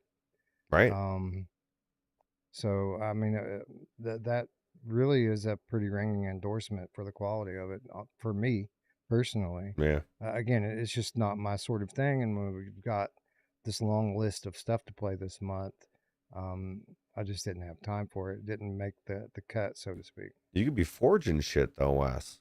Today, That's it's that's true. crazy. Yeah. Could have done that. Um, yeah. Anyway, thought it deserved a mention. I really don't have a lot to say about it. This did come to PCVR this month, and who knows if it had come to PSVR too, maybe it would be a contender, but um, it didn't, so it's not. Moving along to Blade and Sorcery. Weird Roots, that a game that's been around as long as we have is now finally in the Game of the Month discussion for PCVR because it finally came out of early access this past month after all of these years. Blade and Sorcery is finally released, and deservedly so. I Mm, mean, it is a different game now than it was even a year ago. I think that's safe to say, right? right. And kudos to the devs for actually finishing it. How many games do we know that have came out in the last, since we've been playing VR that are still in early access, will never leave it, and the devs have never finished it. They just walked away. That was just their tag to throw it out there and see if they could get enough money to continue, and then abandoned it, right? So I like to see that they followed through. So that's good. And there's a lot to like here with this game. It is a well produced game. There is a very small amount of jank in it, but for the most part, um, I mean, there's not bugs and stuff in it. Like it runs pretty well. The sound and visuals of it are great. Beautiful. Yeah, the physics are pretty solid as well. Um, I think what really held it back from being an exceptional game for me is the fact that we now have games that do this better, right? Right. Um, And it's Games like still a Legendary sandbox. Tales.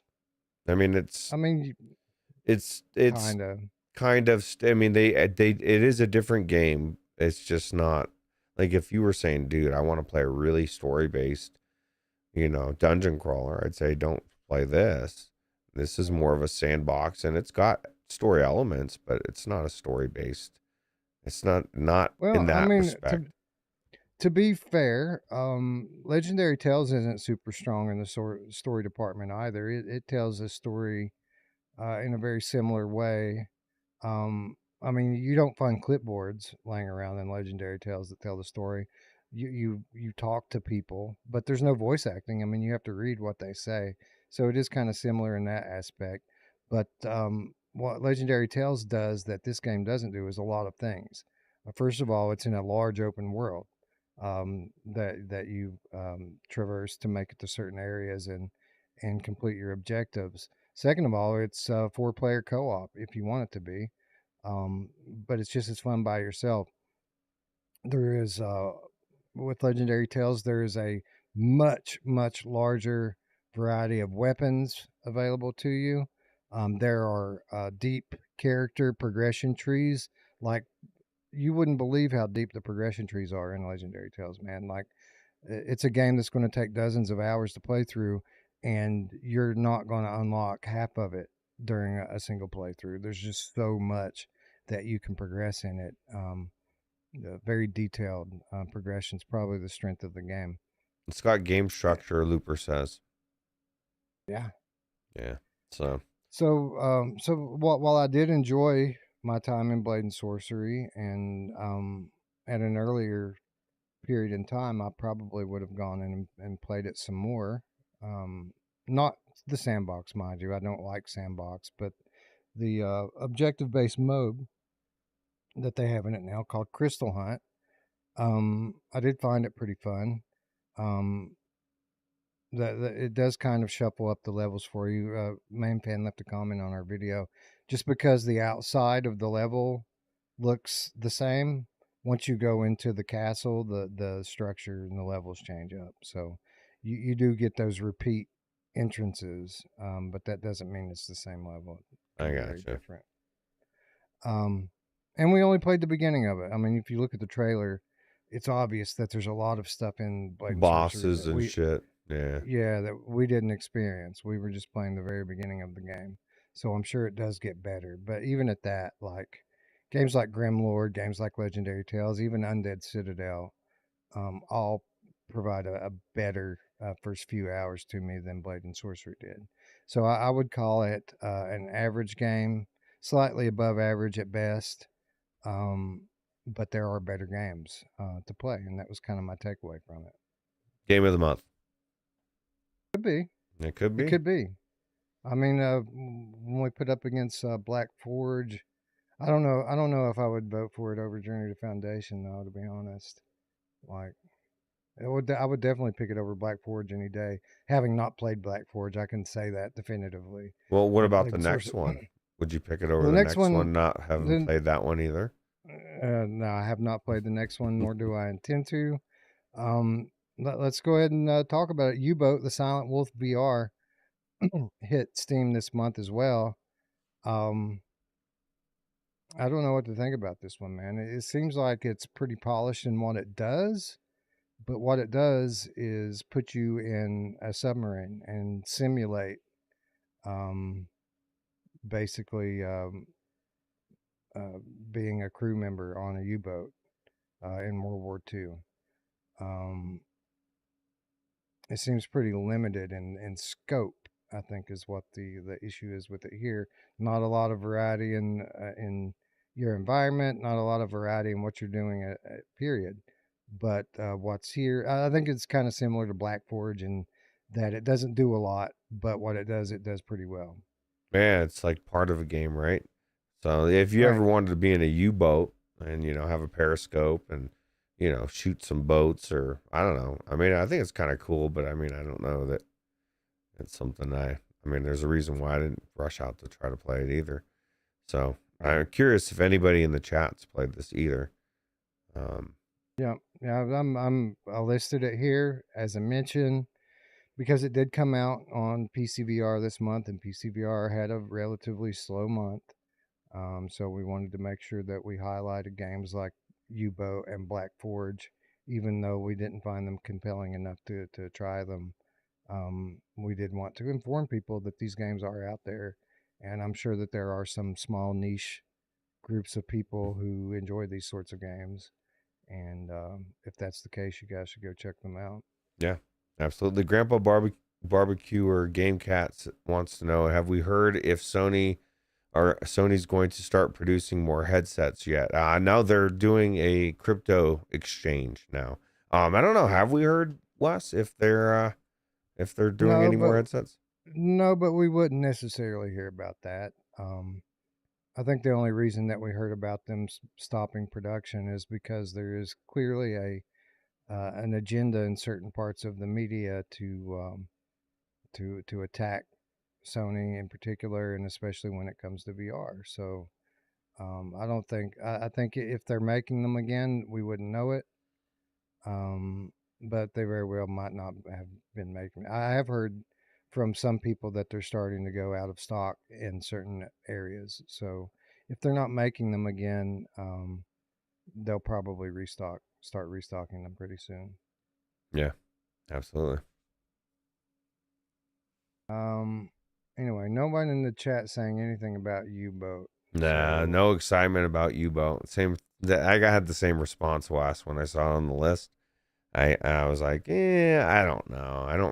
I probably would have thought it was cool like 5 years ago, because I wanted to try everything. I'm like, nah, I want to be on a U-boat. Now I really don't. I'm kind of surprised that no one has played it though. I mean, this game did come out on Quest too, I believe. So I would have thought, there's some of these Quest gamers that play everything still. Anyway, I guess there's some debate in the chat over how many PlayStation VR headsets have sold.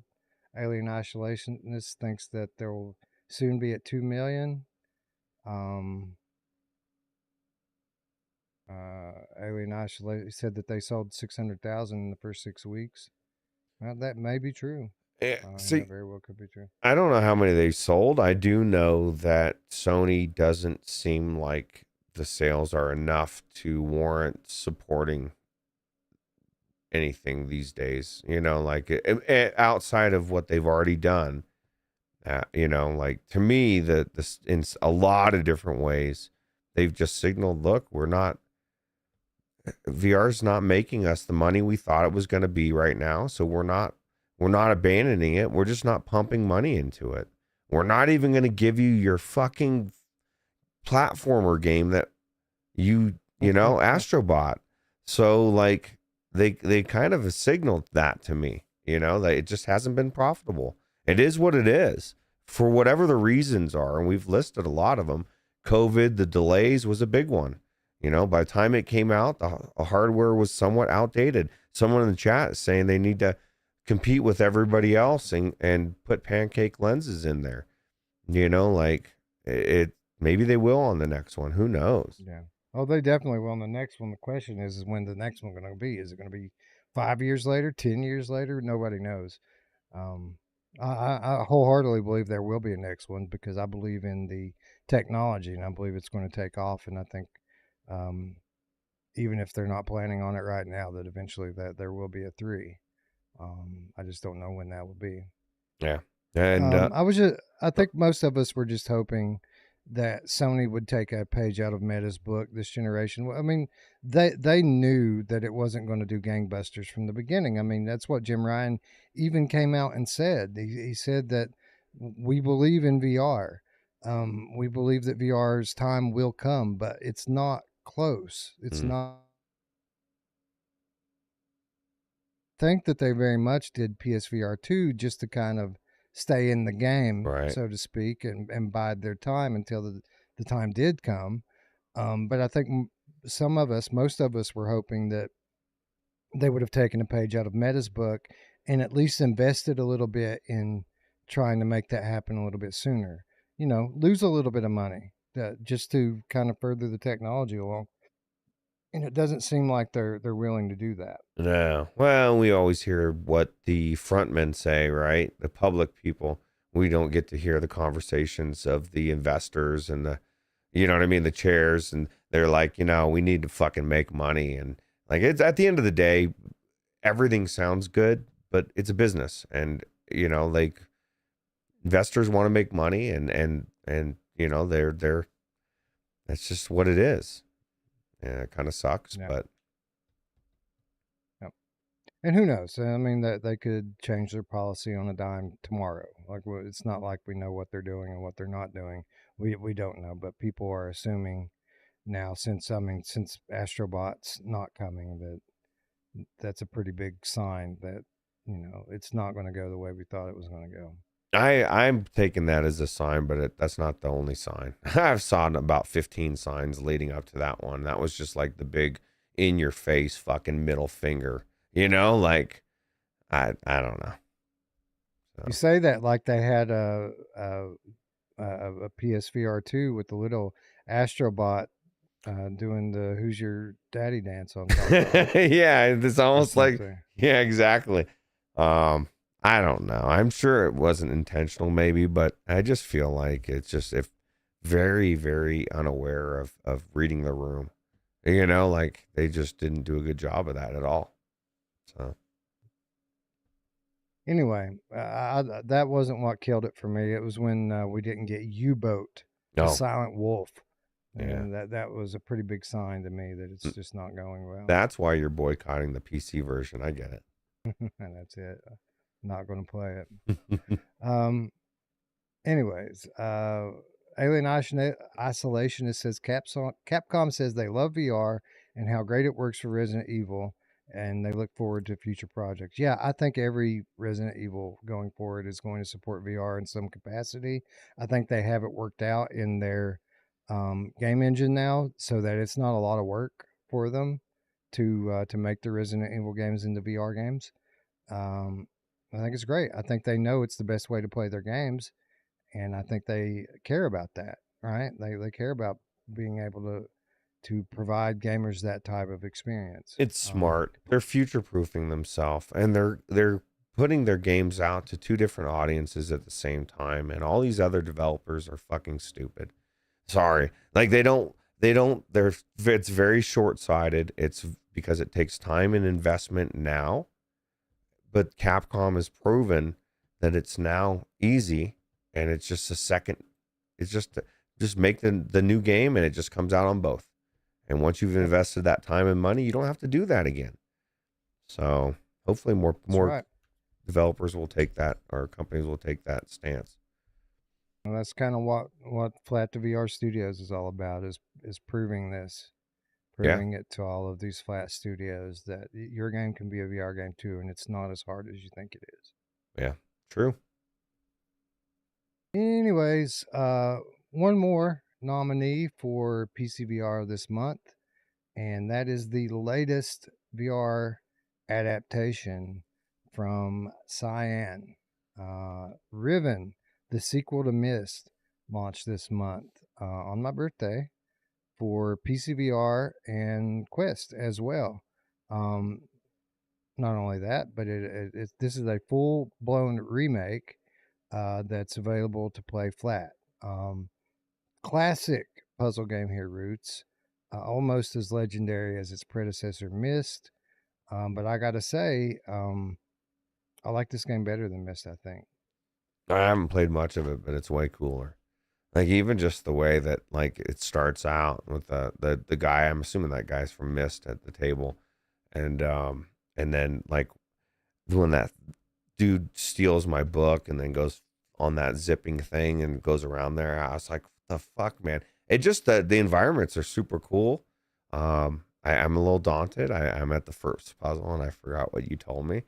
So I was like, I spent like 20 minutes and I was like, I got to get out of here. I got to get other games to get into. But I was already thinking, wow, this is really cool. I feel like the story's already kind of intriguing, right? Kind of like Abduction intriguing. Mm-hmm. Where right off the bat, you're kind of wanting to know. I feel like Myst didn't develop right off the bat. There was so much a mystery in the beginning, whereas this one right off the bat, you're already thrown into it.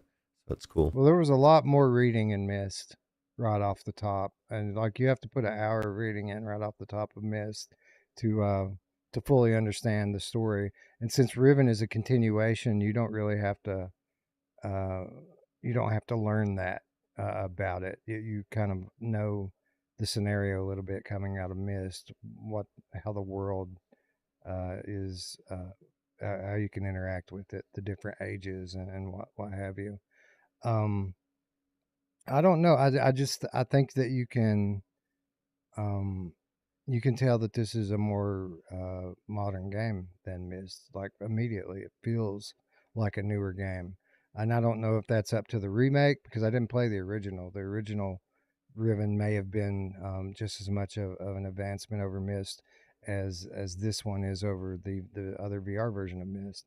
Um, but I don't know. It's like it takes the cool puzzles from Myst and puts it into a world and story that has the coolness factor of Abduction, which Abduction has always been my favorite sci-fi VR game. And now I think Riven might be because while Riven has a lot of what I like about Abduction in it, it also has better VR implementation. You know, Right. Abduction was very much a gamepad game, and not the case here. This is I mean, it's a minimal VR implementation, but it is a VR implementation. Um, it's more polished than Firmament was. Like Firmament was an okay game. The VR implementation was a little bit janky in Firmament. It's more polished in Riven, and the puzzles are certainly better in Riven than they were in um, Firmament for me. The puzzles in Firmament were a little bit less obtuse and more like physical puzzles, logical type stuff. They weren't as cryptic as games like Myst, Riven, and Abduction. So yeah, I think, and again, I'm still early in the game, but it at least seems at this point like Riven takes everything I like about all of the other Cyan games and it kind of puts it all together in one title for the first time. Um, I might not feel about that, spending another dozen hours in it, but right now I feel pretty good about it. And for what it's worth, Ruuts, I won't spoil the first puzzle by giving you the hint again here live on air. But for what it's worth, Main Fan left a comment on the video stating that same thing held him up for 45 minutes as well. Really? Yeah. Holy shit, dude. I didn't think there was anything that holds Main Fan up. He fucking flies through shit. That's crazy. Well, I mean, that's got to make you feel good, right? It's so cheap, dude. It's such a cheap fucking thing. You're like, really? This is what you're going to do? Yeah, now I it don't want to was. know. Now I need to go back in and at least try to figure it out, look at it one more time with just that hint. But no, It's so too but it's too simple for this game. Like it's such a simple solution that it feels cheap that they did something like that because it's well, so simple that it, it's so it simple is that everyone overlooks it. it is the very beginning, like literally like 5 seconds in, dude's got shot, knocked out, dude stole my book. You run around, you can go to a couple places, but that's the only place you can go and do anything. So if there's going to be something easy, that's the place to be. Now let me ask you this, because there was somebody in the chat was asking this, and I thought it was a good question. Old Darth was asking, Risen versus Seventh Guest, which one does everyone like better? What do you like better, Wes? I need to play more of both of them, honestly. Yeah, that's my answer too. My early my early thoughts is I would Riven's probably more of a down my alley. Seventh Guest early on seems a bit more simple uh, in terms of puzzles, and I like to be challenged. So I Right. think the Cyan games, the whole world is a big puzzle that kind of all Works plays together. together. Yeah. And then with Seventh Guest, it's just a series of smaller puzzles that you work through. No, I'll tell you what. Oh, go They're ahead. both great. Yeah, that's what I was going to say. They're both really good to me as well. And will tell you something of how good I consider Seventh Guest. It's still on my hard drive because I still plan on going back in there. Usually I'll if we play something for the show, it may stay on there for a bit, but eventually it's gonna. One day I'll look at it and say I'm never playing that game again, and I'll remove it. Right? I don't feel that way about Seventh Guest, and I don't feel that way about this game. So I think they're both worth playing through. Yeah, I agree. They're both very good. Among the best VR puzzlers out there. So a couple of things here. Chrome Colossus says, "Spoil it. Tell us all. Just go watch the stream, dude. I played it live, and I got stuck on the first puzzle for a while, and then eventually figured it out. What was holding up my progress, and it all unfolded pretty Pretty quick. quickly. Yeah. How did you feel about that guy knocking that dude out and then stealing your book? And like he's walking away slowly as the bars are slowly lowering, and you're like, motherfucker, if I could get out of here, you wouldn't be walking away with my book. So that's how I felt. Axorn wants to know if we played Infinite Inside. Yeah, I have it. I have not played it yet. I don't know if I'm going to be doing Without Parole this week or not. We missed last week. I was supposed to have gone last week and then had this week off. So I don't know if we're skipping that or if it was postponed. I'm not sure. If I do Without Parole this week, I'm sure I'll play Infinite Inside before we go live with that. And if not, just stay tuned. We'll talk about it at some point. If we don't cover it on a Saturday, then it'll be during next month's Game of the Month. We'll eventually get around to it. The Himbe wants to know if it's coming to PSVR 2. They have not announced it for PSVR 2. In fact, they're still waiting on Firmament to come to PSVR 2. It hasn't come over yet. But we did recently get confirmation that Firmament is still coming to PSVR 2. They pretty much had to rebuild the game in order to bring it over and use all of the PSVR 2 features. So that's what they did. It has taken some time, but it seems like they're getting pretty close to having a finished product now. So Firmament is coming soon. And I think if Firmament does fairly well, then you can probably expect to see Riven at some point. And I wish Riven was first. Because then you'd have a guarantee for... I didn't like Firmament as much as I liked this one. And I've only been so little in this game. But yeah, I agree. I agree. This seems, at least early on, seems to be a much better game than Firmament was.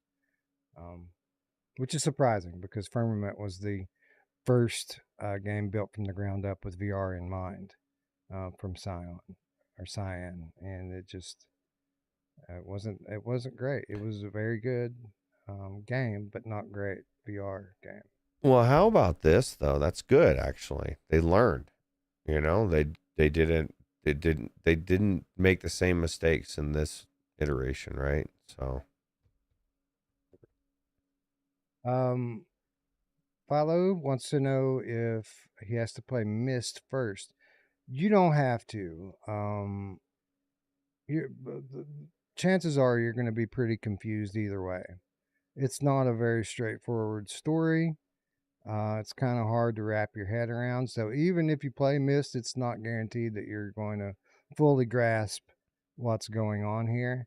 And you can enjoy the world and the puzzles without really understanding 100% of what's going on in terms of the story.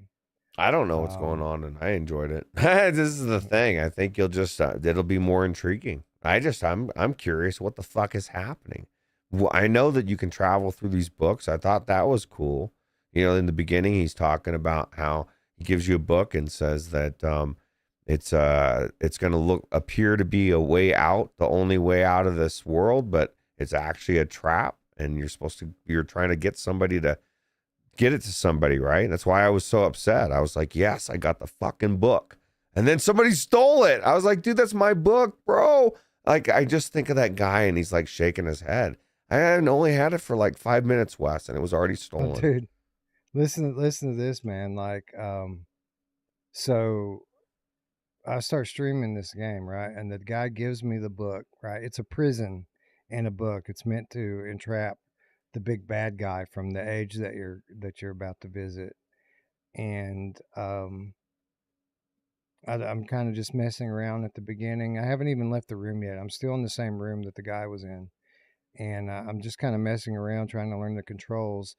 I pulled that book out of my. Did it let you go in there? I trapped myself in the book, and it rolls credits in like 2 minutes. That is a AAA studio because they figured, okay, somebody's gonna fucking do that, and I think you need to have that option. Like if you're if you're not paying attention enough and you trap yourself, game's over, dude. Like there's no way out. There's no way out of this book. I think that's a good touch. They do a little shortcut scene where the guy comes back and finds the book, and he's like, "Oh no, what have you done?" or something like that, and then it rolls the credits. That's a speed run for sure. That's awesome. I think that's a good touch. Like a good developer, anybody telling a story is going to think outside the box, and I think that's really good. No, I love it. I think it's a beautiful, beautiful map full of secrets.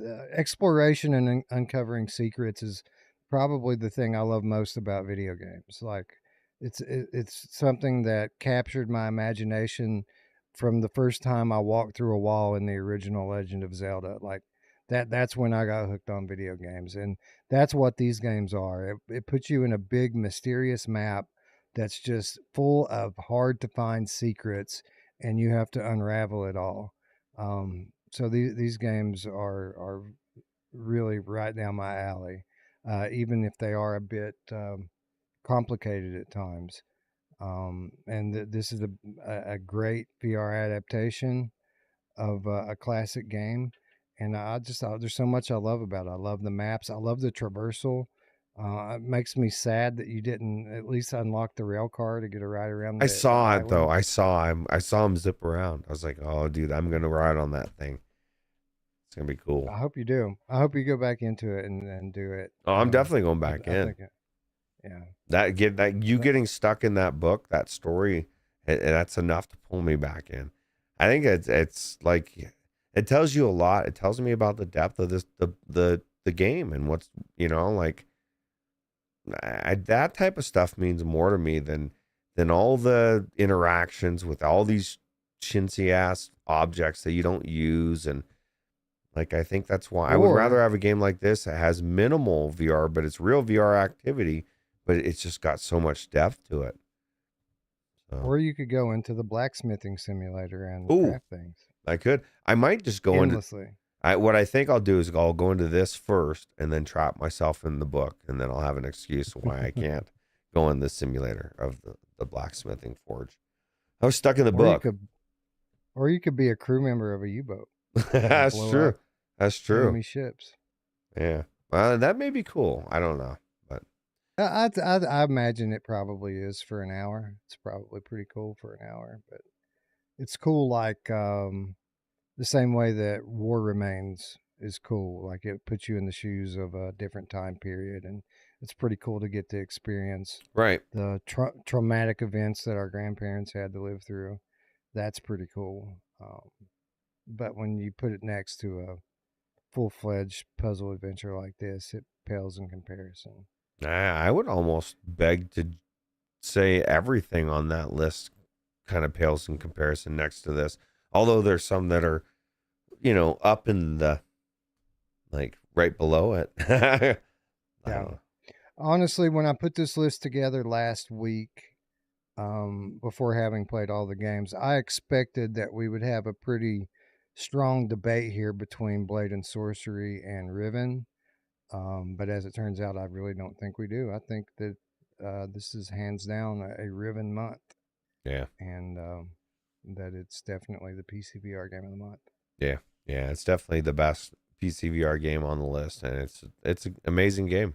The only way I would say this game sucks is if you just absolutely despise puzzle games, then yeah, you're going to think it sucks. You don't like it. So, Journey to Foundation, a solid, above average VR game that came out on PC this month. Blade and Sorcery, also a solid game, maybe slightly above average. but Riven is an exceptional game. And um, for those of you who are new to the channel, the reason why we do Game of the Month is to nominate games for Game of the Year. It's the whole reason we do it, so that we're not spending all this time at the end of the year trying to narrow down what the nominees should be for Game of the Year. I think Riven will be in that conversation for PCVR at the end of the year as potentially the Game of the Year. Yeah. Yeah. Well, I'll tell you what, it's going to be difficult to beat for puzzle game of the year. Although there's been a lot of really good puzzle games this year. So it may be. I mean, PSVR 2 had a pretty solid one, right? Yeah. Yeah. Yeah, I'm pretty happy with kind of the progression of puzzle games in VR. Like, we don't get a ton of them, of good ones, actual good puzzle games, but it seems like over the years, especially the last few, we've gotten some exceptional ones. You know, It's even like the mediocre ones are very good. Like Last Clockwinder, for example. Like no one talks about that game all that much, but that was a very good puzzle game, story-driven puzzle adventure. That's true. That's true. It's just a genre that works very well in VR, right? Like it's not every type of game can work and well. As a matter of fact, like you can't do platformers, Wes, according to people on Reddit. Like you can't do platformers, a fast-paced platformer like the new Astrobot coming out in VR. It just wouldn't work. And that guy's so full of shit. He was talking about how the camera operates completely differently in the flat Astrobot versus the VR one, and guess what? It doesn't. It's exactly the fucking same. He didn't know what he was talking out of about. His ass. Yeah, so that's the thing. And he was saying that other people didn't know what they were talking about. But when you listen to what he was saying, it was like, dude, you don't know what the fuck you're talking about, bro, at all. Anyways, we move on to what was, I would say, easily the best platform to be a VR gamer on this month, which is difficult to believe that the MetaQuest platform was just popping off with fucking releases this month. Very good month for Quest. And we start with another game that we recently covered, and that is Silent Slayer, Vault of the Vampire. Ruuts, my initial my initial instinct was to refer to this as a puzzle game, but it's really not a puzzle game, is it? It's not. It's more of a patience game. It's more of a one of those games that throws a lot of things at you, and you're supposed to do it all and do it with patience and smoothness. Multitasking, I guess, would be right. Like there's just a lot of shit going on, and you're gonna die if you don't do it. So. Yeah, and you have to be patient. You have to be calm and deliberate. And the more you fail, the harder that becomes, right? You lose your patience pretty quickly because it makes you start completely over whenever you make a mistake, even if the mistake isn't your fault. It's always your fault. Yeah, right. It's always your fault, right? Certainly a little left to be desired here in the overall structure of the game. Just kind of moving you from teleporting you from puzzle to puzzle to puzzle all the way through it leaves some opportunity on the floor, as that they could have really made an awesome exploration puzzler out of this scenario, but instead they just decided to give us basically the boss fight as the entire game. With that said, I'm sorry, go ahead. I was saying, you did it again. You said from going from puzzle to puzzle to puzzle. Yeah, right. From throne to throne, we'll say. Yeah. Then. They could have really made a really good exploration puzzler out of this game, though, making it so that you have to find your way through the castle. Give us some I expect you to die style puzzles to progress through the levels, and then finish the level by killing the vampire. Right. Yeah, we get to finish. We get the end of every level. We don't get the rest Right. of it, right? Right. So it's kind of what it feels like. With that said, they did a great job here with the lore that they've created around these vampires in this scenario. They really rendered out the environments well. It's highly immersive. The sound Production. effects are top notch. The production is great, as typically is the case from any shell game. It was really good, and they executed everything that they attempted here very well. But at the end of the game, I feel the scope. At the end of the day, I feel the scope of the game is pretty limited. Um, and even though they continue to add layer upon layer as you progress from level to level, it all is pretty similar. At least what I played of it, it's all, you got to have a steady hand and be patient to perform the tasks that they give you. A different puzzle, different stone, different pattern, but everything's very similar. Yeah. Did you get very scared by it? I feel like the one thing that they kind of designed as the linchpin to really compel people um, to react to this game are the jump scares when you fail. But I've never jumped. I don't feel like even once, and that could just be me being desensitized to it, or it could be that it's just not that scary. Did you jump at all for any It's of not those? scary, it's startling. So, and two that stand out in my mind. The very first one, because I was going to kill this fucker. Okay. I had the stake, I was doing it in his heart. Well, guess what, Ruuts? The heart isn't there. It's in his stomach or wherever the hell he's moved it to. So I was not expecting it to attack me, right? So it was more of a startle, like, oh God. The second time was the first time that I was, I guess I guess I was taking too long. I don't know. I just was not expecting him to, I was almost done, and Slow then all of a down. sudden he's like, I was like, fuck. But scary, no. It's jump scares. But some people, like, if they're easily jump scared, I could see them, and that's the whole thing. Once you've been jump scared enough a couple times, it actually feeds on itself, because as you are making mistakes and time is ticking and you're getting closer, and he's like, God, hurry up.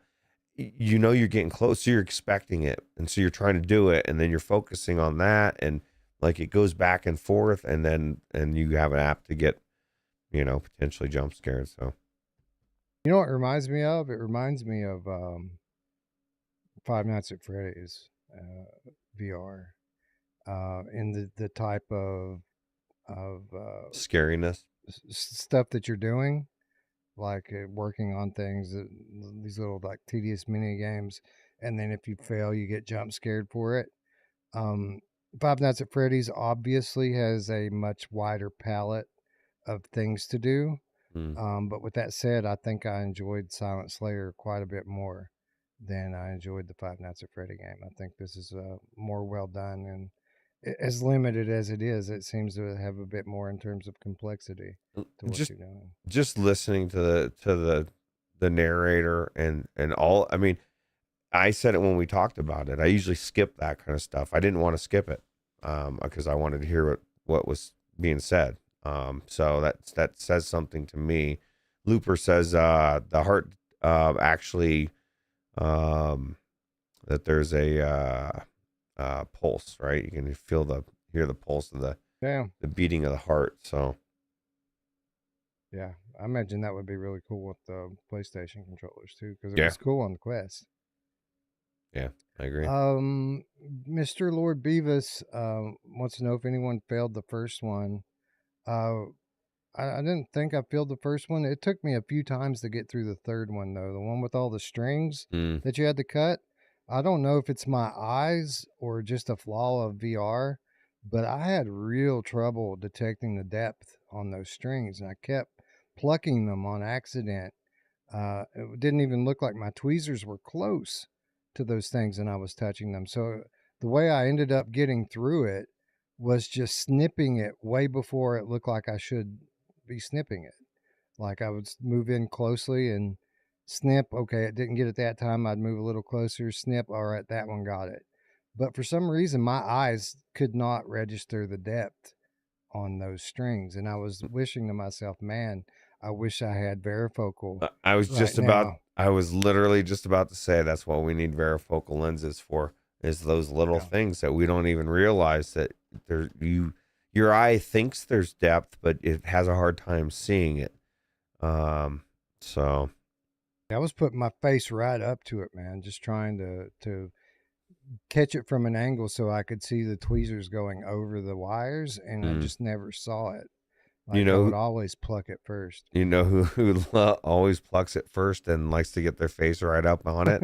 My mom. Oh yeah, she does. No, but a solid game. Again, I thought it was cool to play a vampire game in VR, Right. and not like one of these like new age takes on vampires, but like classic sleep in the coffin, suck your blood vampires, evil vampires. I wish there were a lot more of this sort of thing in VR because it's untapped potential. I think that when somebody does a really good classic vampire VR game, that it's going to be a hit. You wait. Well, A year from now, we'll be like, dude, we have too many vampire games. Yeah, Like I know, right? everybody's done a vampire game by now. So yeah. We need that Castlevania game, bro. that We need to would hunt be cool. Dracula. I would love to see a really cool version of vampires. What was that, werewolves, and or that one where the two factions are fighting? Oh yeah. I know what you're talking about. That movie series. Yeah, that was cool. With the lichens and yeah, I don't remember what the movies were called, but they were pretty Underworld, cool. I think, right? Underworld, yep, Yeah. that's it. You Yeah, it got was cool. Underworld. Yeah. Looper says Vampire the Masquerade Justice was great. It was great. I agree with that. But it isn't like the classic vampire game that I'm talking about. It was different. Yeah. That was just a great game. Anyway, moving along, another surprise hit this month came out in the form of the very first ever official superbike racing game. VRider SBK came out this month. After a short stint in App Lab last month, it was interesting, Ruuts, man. This thing hit App Lab last month, and it was supposed to be a soft launch just to kind of test out the servers. It came out with like half the feature set just to make sure everything is working well before they move it up, double the amount of tracks and everything, and go into full launch this month. But it was so good in its early state that VR YouTube just blew up for it last month, and a lot of people picked up this game while it was on App Lab, which was good for them because it was cheaper when it was on App Lab. But it hit full launch this month, and this is an officially licensed superbike racing game by the whatever the SBK or whatever the governing body over motorcycle racing. Not the biggest thing in the United States, but pretty big in Europe. These bike races, and this game has official riders in it. It has all the official tracks from the 2023 championships. A full featured motorcycle racing game, and not only that, Ruuts, but pretty damn high quality for a standalone VR game. Did you check out VRider? I did, actually. You know what my takeaway was from it, you know, because like you said, it's standalone. The tracks were basic as far as like graphic wise, where it needs to be basic, right? But where where it doesn't need to be, where it needs to be good, it's perfect. But where it actually has really good graphics is like the bike and the other racers, and where it matters. My biggest takeaway was the way it felt. Like it actually felt like fast, and then you like the leaning of it. You really can get like down low where you're right up next to the asphalt, right? And I just thought it was cool. and I feel a little bad because I went the wrong way. I was just racing by myself, and I just to see if I could hit another racer, and I did, and I took him out of the race, and or Awesome. two of them actually. And but no, it was it's legit racing too, because that was my thing. Okay, am I going to go through these guys? But no, I feel like the Quest version was amazing, and if they put it on PC and PlayStation and can do even better graphics for the environments, it'll be even better. But even the Quest version was really good. So Yeah, and it's there's a lot on offer here. This is a legitimate full-on sim racer on Quest. Probably does a better job of it than any of the car racing games that we've seen on Quest. Um, there's real true to life physics in the racing and the turning and the banking, and um, there's tons of options too. So if you're a noob and you need to nerf the controls on it, um, there you can do that. Or if you want it to be super realistic and have all of the full on experience, you can enable all of that too, and everything in between. And there's detailed tutorials to show you how to do all of it. mm. So like if you want to learn on a basic level, you can. If you want to gradually increase your knowledge and up the difficulty and complexity of it, you can do that as well. um, Up to 8 players, I want to say, multiplayer lobbies in this if you want to go head to head with your friends or with randoms. um, and you don't have to worry about like people crashing your server if you're like a super experienced racer and you don't want to bring noobs in that are just going to fuck everything up. This game has a progression system in place where you earn reputation points, and people who are crashing a lot, people like me and Ruuts who are running off the track all the time, we take um, hits to our reputation score. Whoa, And when shit! I didn't know that. I thought I probably have a really bad reputation. Yeah, I'd say we both have a terrible reputation.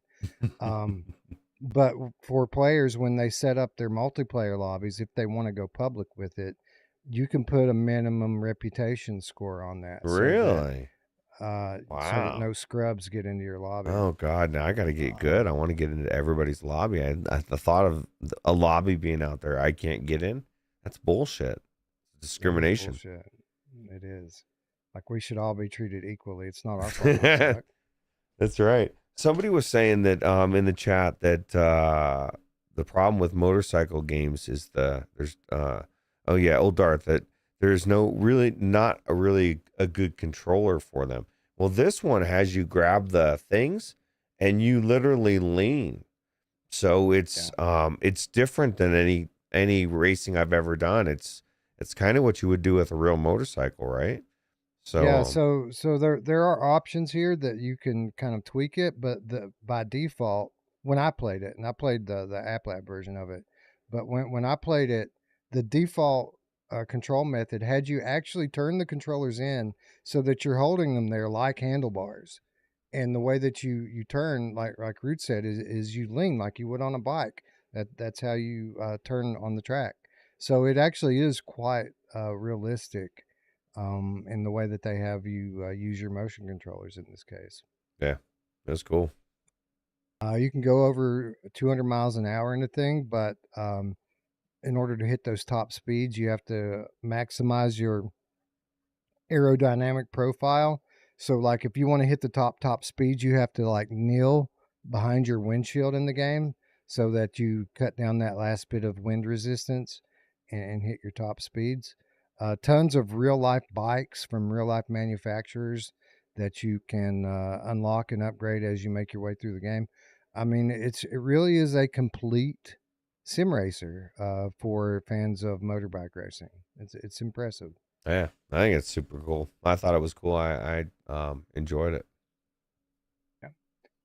You know what else I enjoyed is this box that's sitting over here. I got a box from these people. Did you get a box from these people, Roots? I did. I got a box. Hold on, I'm gonna grab my box while you grab your box. You know who loves to grab their box, Wes? I do. Yeah, she does. I tell her not to do it in public though. But let me grab my box and we'll open this thing up and see what kind of goodies are inside. There's some stuff in here. There is some stuff. Chrome Colossus says, I think the devs hinted they're exploring controller possibilities. Okay. Well, that makes sense. I don't know if I should just open this from the bottom or what. I don't have anything sharp to cut it. Maybe I can use this key. It's a little sharp. It's got some teeth on it. I'm not gonna open it. I'm just gonna cut it before Wes gets back, so it's ready to go. I think he may have already opened his, but I have not. Well, technically I did, but I have not looked in there now. I just opened it. All right.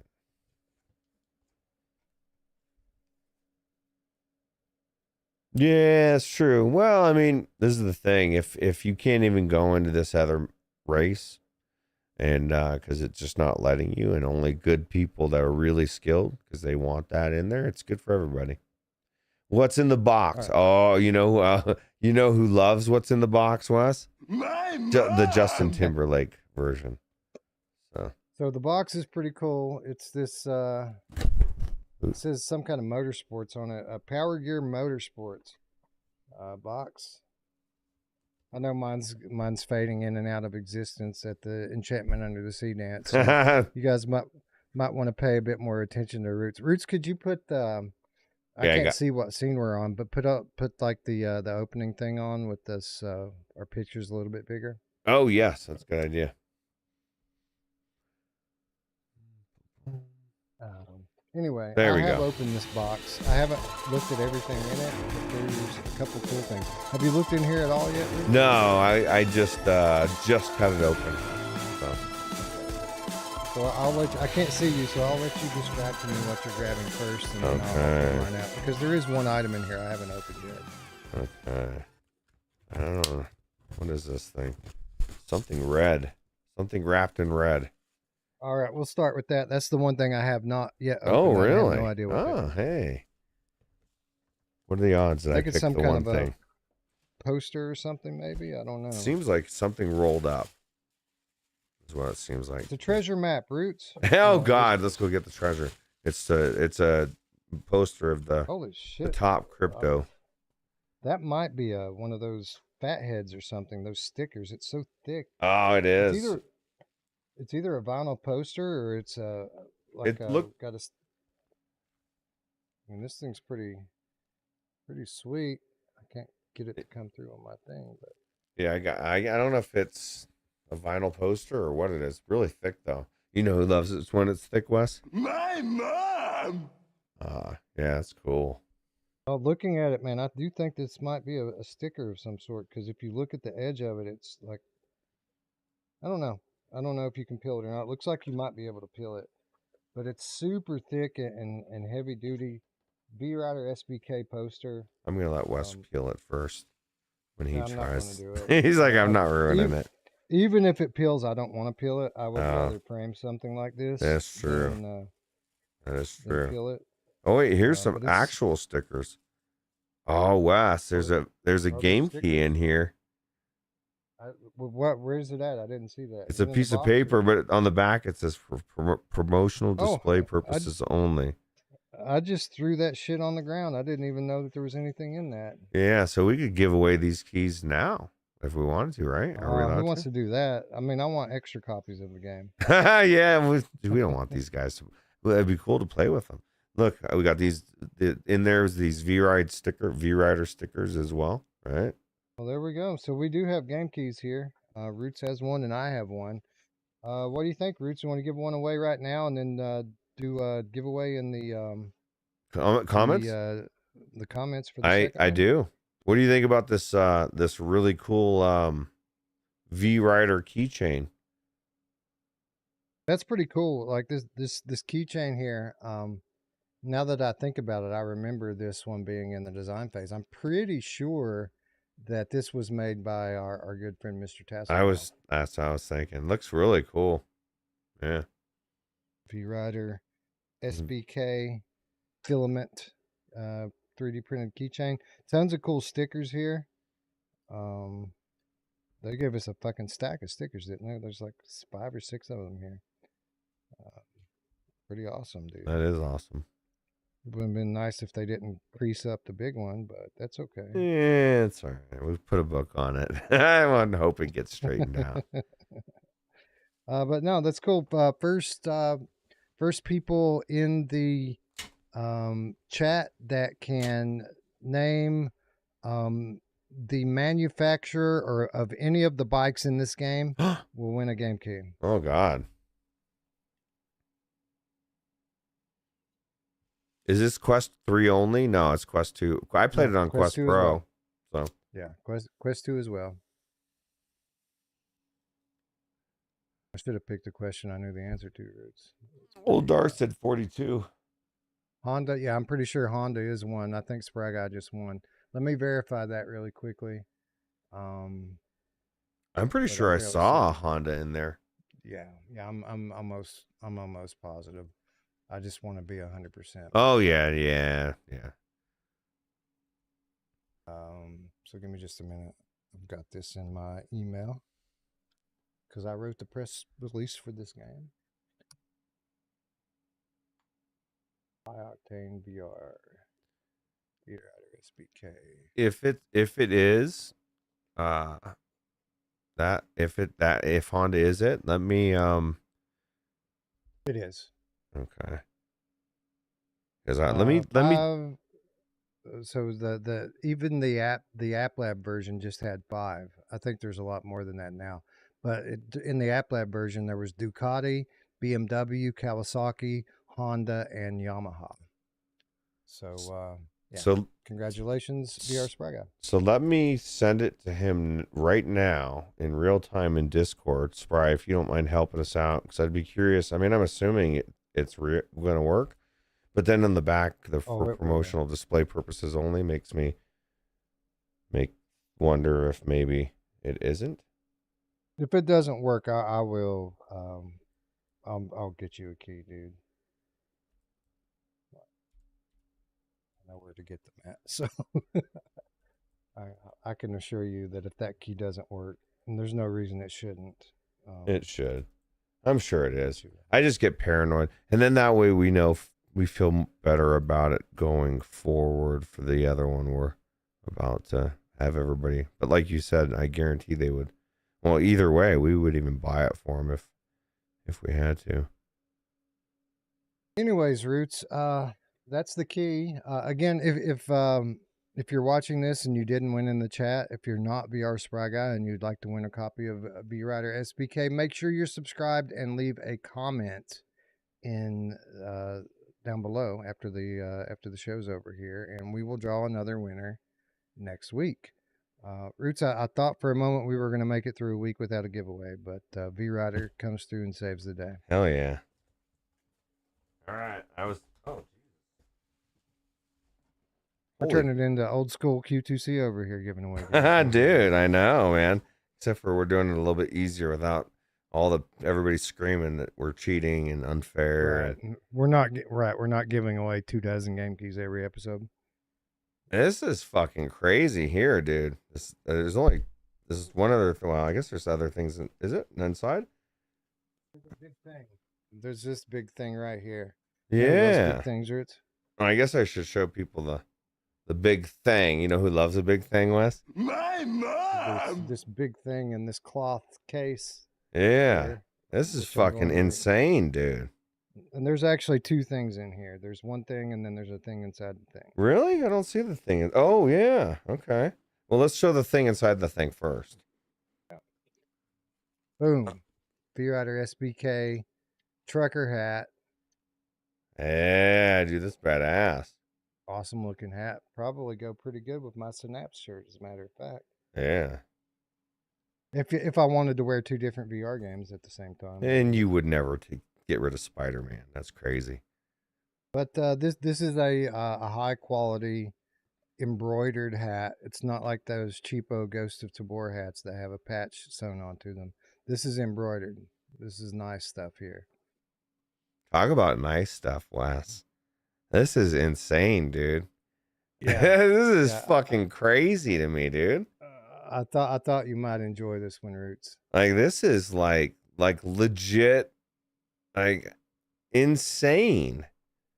Yeah, this is a real motorcycle helmet, ladies and gentlemen. This is not a prop. It's not it's not just to go on your bookshelf. If Ruuts ever wants to buy a motorcycle, I'm getting a motorcycle tomorrow. No, I'm just kidding. Can you imagine? Why'd you get a motorcycle? Well, I got this helmet for free. I think it's cool, man. Yeah, it's fucking awesome, right? Like this is gonna talk about an attention getter on your shelf, right? Yeah. Yeah, I'm like Mashal, but should be on his shelf, right? I don't know. He's got one. He's got a different color than we got. I like the glossy finish. Like I thought that the black glossy finish was the better looking one. I think it looks cool. But, I think Eric got one that's gray and it's a matte finish. It's not shiny like these ones are. He thinks he's better than us. I don't even know which button that is. This man legitimately thinks he's better than us. Raffle the helmet to Chrome Colossus. You know, one day I might raffle all of my shit off, but right now I'm pretty attached to it. Wow. I wouldn't give this up because it means a lot that they sent it to me. So, yeah. You know, one day we're not going to be doing this anymore, right? We're going to be old and finally playing the games all the way through instead of playing them for 3 hours and talking about them. We'll be in the holodeck. And we're not going to be on YouTube anymore talking to our friends about it every week. And we're going to want to look back and remember some of this stuff. And I feel like that it's stuff like this that, you know, when I'm 90 years old, I'm going to look at and I'm going to smile and go, hey, that was pretty awesome that they sent that. Yeah, absolutely. This shit here ain't cheap, ladies and gentlemen. This is a legit motorcycle helmet. Yeah, it's badass. And it was not what, let me see. Spry, did that work for you? Or did you get it? Did you even try? He never messaged me. He said, I'm just glad I beat Techno Glitch to the punch. Yeah. Tech was like too busy with a police chase or something, probably. Anyway, that was awesome. Thank you very much for Viral Games for sending that out to us. That's awesome. I've got quite a few of these merchandise boxes at this point, but very few of them are on this level. This is a pretty elaborate gift. And that settles it. Ruuts Game of the Month. Yeah, that's right. Just there you go. I don't even need to play the rest or talk about the rest. You guys know us better than that. We're not that stupid. If we were going to let somebody buy our vote, we wouldn't be talking about it in the same episode. Yeah, we'd be totally playing it off. Be like, nah, dude. We'd be a little more slick about it. We would open the box next week. Right. Anyway, that's super cool. Thank you, Viral Games, and everyone involved in building out that box. Mr. Tasselhoff and everyone on the Impact team. You did a bang up job this time, and that's super cool. He said he didn't. Spry said he didn't get the code to work. So now I'm gonna. You're doing it wrong, Spry. Here, let me give you a link to claim it. This is the one fucking pet peeve I have with Meta is there's 3 different ways to claim keys with them, and they're all different. So like one key from one method won't work in this claim page, but you know, if you get the key this way, then you have to go here. It's fucking confusing, and it's something I get all the time when we do giveaways. When people message me and they say, "This key doesn't work. This key doesn't work," and I'm like, "Dude, you're just doing it wrong. It does work." I always think of Mr. Mom. You're doing it wrong. Not doing it wrong. Here you go, Spry. Do it there, or the other way that it should work for you is. If you go into the mobile app, into the settings, and then click on redeem code there, it should work there as well. And if it doesn't work in the link I just sent you, then there could legitimately be something wrong with the code. And if that's the case, let me know and I'll get you a good key. Because I know where they're holding them at.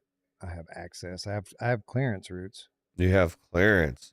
The only thing that made me think of it is on the back saying for promotional display purposes only.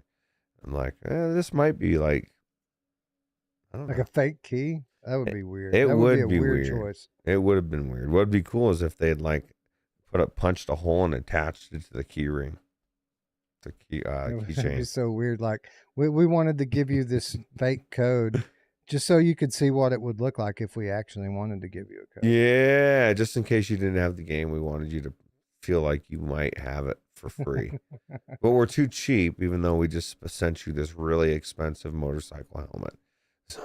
You know, it doesn't Well, match. That doesn't I'll match. say I'll say this: Viral Games is awesome. They're a new company, the publisher of this game, and they knocked it out of the park on their very first try here. Absolutely. And they've been a client with us at Impact for a while now, and they're a great partner. And I think that the feeling is mutual. That we've done good things together, and this is the sort of people that we would like for you, the audience, to get to know a little bit better. And that is one of the main driving reasons behind us starting a new podcast on the XR Update channel, is so that we can share with you some of these cool people and some of these cool teams that we meet, and kind of give you a behind the scenes look at what all goes into bringing something as awesome as VRider SBK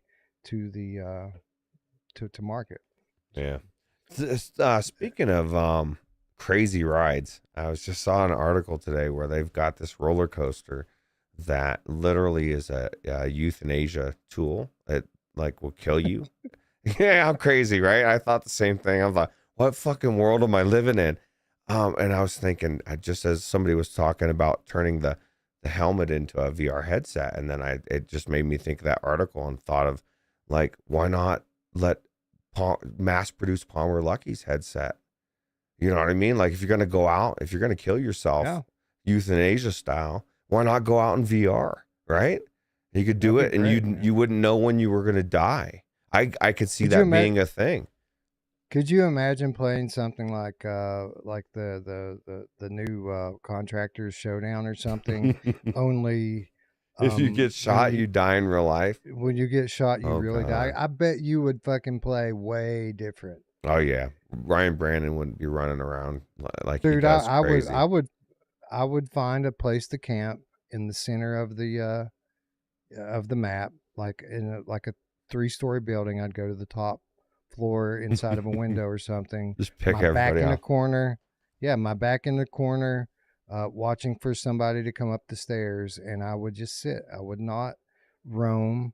I would make sure I have a weapon to kill somebody when they find me, and that's it. I would hide until the bubble pushed them all into me. Well, you know how like games are designed these days to where you can't do that. You can't camp. Those things will start happening. Like, what if that happened? Like, if you camp too much, then like if you didn't keep moving, you died. And so like you had to couldn't camp too much, because if everybody camped, then you would just kind of be chilling. Nobody doing anything. That's why you got to go to the center of the map. You have to land Right kind in the of in the map. center. Yeah. Yeah. Yeah. True. And it's I going think to they be should do it. dangerous for a minute, because a lot of people are going to try to land there, and people are going to be able to see you. So you pretty much have to land yourself on the building that you want to stay in, and stay there. And don't leave. Yeah, I think it would completely change the game. 100%. Anyways,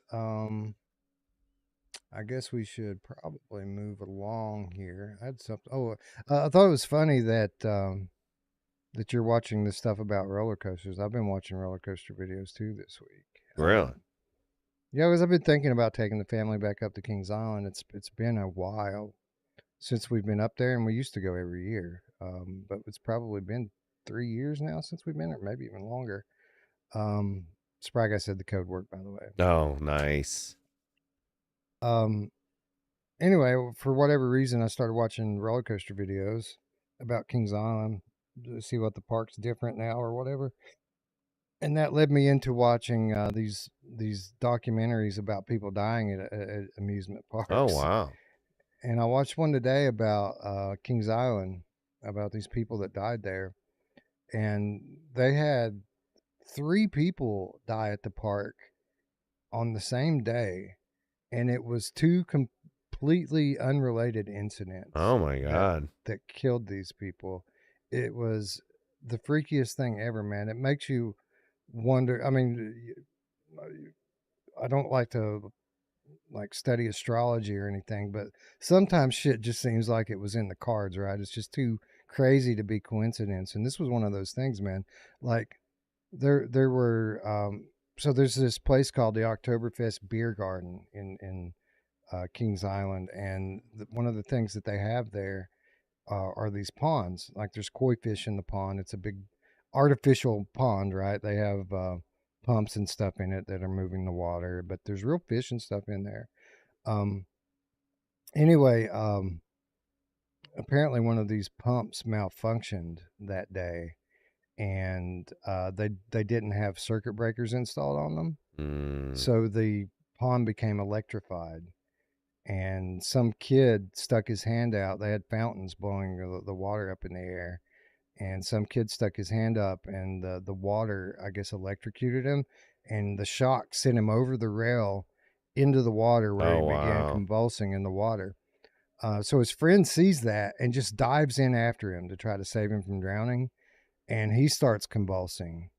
And then a park security guard sees the two of them in the water. He jumps in to try to save them, and he starts convulsing. And then finally, people figured it out, what was happening here, and they used some things to kind of push these guys to the edge and pull them out of the water without getting in themselves. Two of those guys died, and one of them lived. I think maybe the security guard might have lived. Right. But literally, they're putting these people in the ambulance, right? Like they get the park emergency team over there. They're wheeling these people into the ambulance to go to the hospital. They call a helicopter in to fly them to the hospital.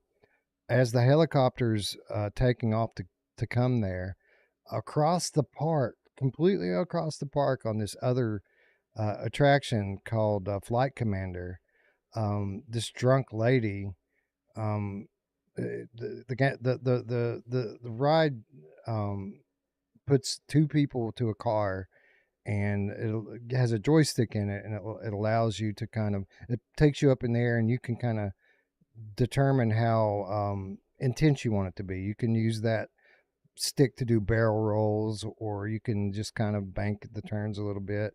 You can make it as crazy as you want. Anyway, there's supposed to be two people in every car, but for whatever reason, the ride operators didn't enforce this with this drunk lady and let her go in one of the cars by herself. And as soon as the ride took off, she passed out because she was drunk. And when she passed out, she slid under the restraint into the second seat, and like her clothes caught on the joystick. It started doing barrel rolls, and it threw her out. She fell like 70 feet to her death. At the same time as the helicopter was taking off? At the same time that these people were being electrocuted. So literally they call for one helicopter, and just as they call for it, like they get the call on this lady that just fell and was pretty much dead as soon as she hit the ground. But how crazy is that? That is crazy. Like, you know what's crazy is somebody went and woke up and they just saw that and they thought, oh God, and that's the beginning of Final Destination and 25 or whatever it's at. I'm like, holy shit, dude, that's what it sounds like to me. It's like this is chaos just going down. Death is hunting them down one by one. Wonder what those kids did. You know what's, you talk about kids, you know what's even crazier is like there was this dude on 4th of July that blew his own head off with fireworks. Oh yeah, Uncle Sam. South Carolina at its finest. How crazy is that? Yeah, I did. I didn't watch the video of, I mean, I don't know if they have video of him. They had video of him. Said dancing, but yeah, no, it's just a testament when you don't fuck around with fireworks. Definitely don't fuck around with them when you're drunk, and don't light it and put it over your head. What's bad is his whole family watched it. So that's what I'm thinking, dude. Imagine being those fucking kids and not only being the kids whose fucking dad blew his own head off with fireworks, being a drunken idiot, but you watched it happen. Right. Like, holy shit, dude, that's terrible. You fast forward 20, 30 years and you have this kid, adult now, describing why he has such a traumatic response to Uncle Sam, because you just didn't fucking understand, but now you do, because I think that would do it. It's crazy. Idiocracy 2024. Yeah, this is the beginning. Rondo. It's what our plants need, right? So That's it. Anyways, thank you, VRider. yeah, we SBK. appreciate it. Yeah, that was a long That's spun out segment, but yeah, we appreciate it. That was awesome. Anyways, speaking of doing barrel rolls and helicopters, Warplanes Air Corps came out on MetaQuest platform this month.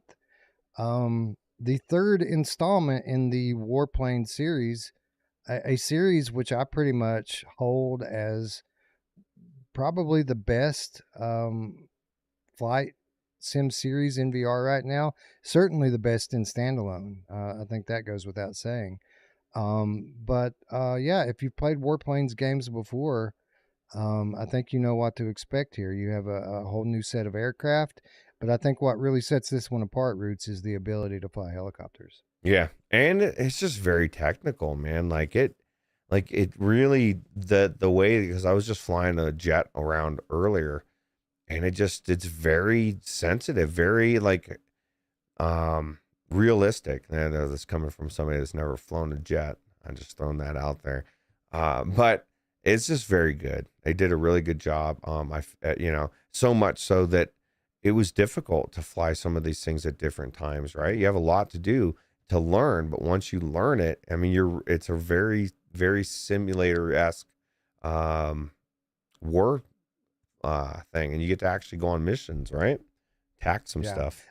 Yeah, and you're right. There is no skipping the tutorial in this one, Ruuts. You better play through that stuff. I don't even know if there's an option to skip it, but you're right, and that it's the strength of this game, and at the same time, I feel like it's where the game lacks the most is in the structure of it, right? Because it is, in addition to all the multiplayer stuff that you can do in it, there's also single player mission based things going on here. So they kind of have a randomizer that gives you certain missions.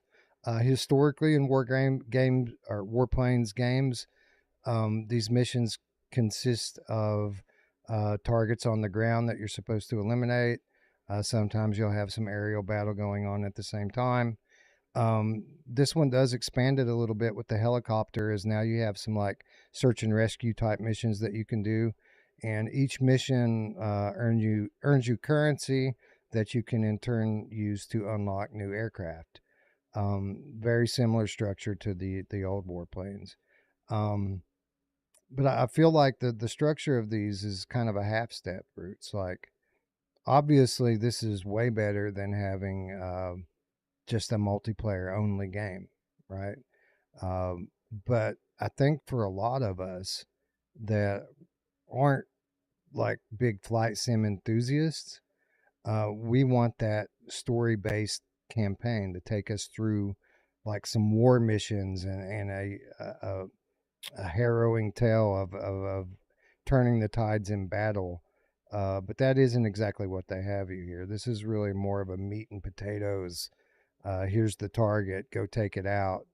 Be sure to watch your six because there might be enemies coming up from the rear. Yeah, that sort of thing. Yeah, they're not fucking around. They just give you your mission briefing. It's like, go kill them, go do your mission, come back, and go back to the next one, right? But Definitely still, though, it's better than just fighting your friends, right? Yeah. No, I think that I think it's definitely gives you more to do. I was still trying to get past the learning to fly the plane aspect of it, right? Because there's a lot to it. But I thought it was really cool. It definitely felt good, and I would imagine for somebody that loves these type of games, this would be really cool. Yeah, the controls are really cool. They kind of do this hybrid thing where you have your virtual HOTAS, right? That works well, but they also incorporate the thumbsticks in with that as well. So it's kind of like this hybrid control style, and it works pretty well. It takes a little while to get used to it, but it doesn't take super long. It's easy to learn and hard to perfect, we'll say. Yeah, absolutely. Old Darth says was asking if we owned HOTASes, which I said I did, and asked if I used it, which I did not. But I don't. How would you use this with a Quest game, or can you? That's a good question. I would Now love this to. game is available on Steam. It came out last Oh, year well, I'm gonna have to on try it Steam. because that was what I was Yeah. thinking. I did not. I would love to try it with a HOTAS. I think HOTASes are amazing, and I would rather have an actual HOTAS than a virtual one. Although the virtual one felt really good in this. So, Yeah. I haven't checked, and it may even be cross-buy so that it's available on Rift Store. oh, I'm not sure. it's good point. But yeah, it has been out on Loop Steam for some time. Looper says you can connect it with a USB adapter. To the I don't even know how you would do that. I didn't know you could do that. That's cool. You have to plug it into the charge port. The charge port. Oh, Yeah, the okay. USB-C. Yeah, I there's gotcha. USB-C on it. I gotcha. Okay, so it'd have to be wireless connection. Hey, I might actually try that or hook it up at some point. You know, I have to get a adapter for it, USB to USB-C. But again, a great flight game here. Definitely the best on standalone VR. I mean, there's not that there's a ton of competition there, but really good looking aircraft. I felt like the environments, like on the ground, are a little bit. I don't know. They're not super detailed, but once you get in the air and start playing, it isn't something that you focus on, and you get used to it pretty quickly, I'd say. Yeah, I agree. Mr. Lord Buda says if you plug in a USB hub, then you can plug in multiple things into the headset. So, Really? yeah, That sounds crazy. yeah. I mean, Yeah, I never thought of it, but that actually sounds like a really good idea. I just was thinking, how would you do that with the Quest? Didn't even dawn on me either of those ways. Traveling Man might be back from his day. Says I found myself humming the Airwolf theme when flying the choppers. I hope he's back from his date. If he's I hope he's texting not. her, I hope, she's now I hope she's watching in the with him. bathroom. There you go. That's true. There you go. Anyways, yeah, no, it's a really good game. Again, if you've played Warplanes, I think that you pretty much know what to expect here. If you haven't played Warplanes, it's worth your time. It's good. I'm not a flight sim enthusiast by any stretch, but I find these games, all of them, to be fun and engaging, easy to learn and difficult to perfect. But a ton of content here, a lot of stuff to unlock, and pretty much endless missions for you to fly and carry out. Yep. You know, it makes me a little bit worried, Roots. You know, everybody on PlayStation VR 2 is so excited for the upcoming flight sim. What's it called? Aces of Thunder. Because it looks beautiful, man. When you see the trailers for it and the content that they're sharing, it looks like the best VR flight sim that we've ever seen. It just looks stunningly detailed. I heard this week that this game is going to be multiplayer only, and it crushes my soul to think that something so beautiful and so detailed is not going to have, like, everybody wants Ace Combat in VR, and that's kind of why I was hoping Aces of Thunder was going to be, was our Ace Combat in VR. But Right. from what I'm hearing, and it could be wrong, could be misinformation, but I heard this week that game is going to be multiplayer only. I hope it's not true. Yeah, that would definitely be a drag because a lot of people don't want to play a flight game against other people. I'm not that good, Wes. I'm okay. I'm not Scion level. If you ever played when we used to do the Star Wars squadrons, we do multiplayer fighting against each other. He's pretty good. I wanna be on a team of people working together to defeat the enemy. I don't want to fight everybody that's my friends, you know. Yeah, that's how I am. I'm a PvE. That's why I love, like with World of Warcraft or whatever it is. I want to fight against the computer with Star other Wars people. Squadrons let you do that. Star Wars Squadrons let you squad up Yeah, and take on these big star destroyers and shit. yeah, that's the way it should be, right? Yeah. Old Art says if that's true, then he's not buying it. It depends on how much Ooh. I mean, I'm sure I'll get it and check it out. I mean, it looks too cool not to experience. But it'd be like having Gran Turismo, but only multiplayer. That would suck. That I think the best part of it's single player. They just added tracks. So, SpryGuy says people are talking about getting into Squadrons again. Yeah, we started talking about it on Saturday. I think I'm down for it. Like I've never really gave that game the attention it deserved. I picked it up for a couple sessions and then put it down. you need to get a HOTAS because they're not that expensive and they're worth it. I know I don't have, well, I have mine, but I let Dee use it. I told her, guys, I don't use it. And she's playing Battlezone and all these games that might actually use it, like Squadrons. That's an amazing game. Looper agrees. If there's no single player in Aces of Thunder, then he's not going to buy it. Wouldn't want to play it. Well, hopefully I heard. Well, hopefully what I heard wasn't true, but I heard it from. It was a YouTube video from a flight sim enthusiast channel. So it wasn't a VR channel. It was a channel for people that are heavy enthusiasts into these flight sims and people that have been tracking the development of this game. They said that this is a multiplayer only game. Yeah, absolutely. We'll see. Radio Run says Overload is great with the HOTAS. Overload is amazing. Have you ever played that in VR, Wes? No, I remember getting it in my library forever ago, but never fired it up and played it. It's amazing, and it's amazing with a HOTAS, and it's just really cool. So, Good night, John Crusher. Have a good one, man. Anyway, let's move along here, Ruuts, to the next Quest nominee, and a formidable nominee is Miracle Pool. Miracle Pool, the mixed reality pool simulator. Almost a perfect sim, Ruuts, and by far the best pool game in VR. yeah, I would say I can't think of almost anything that's wrong with it.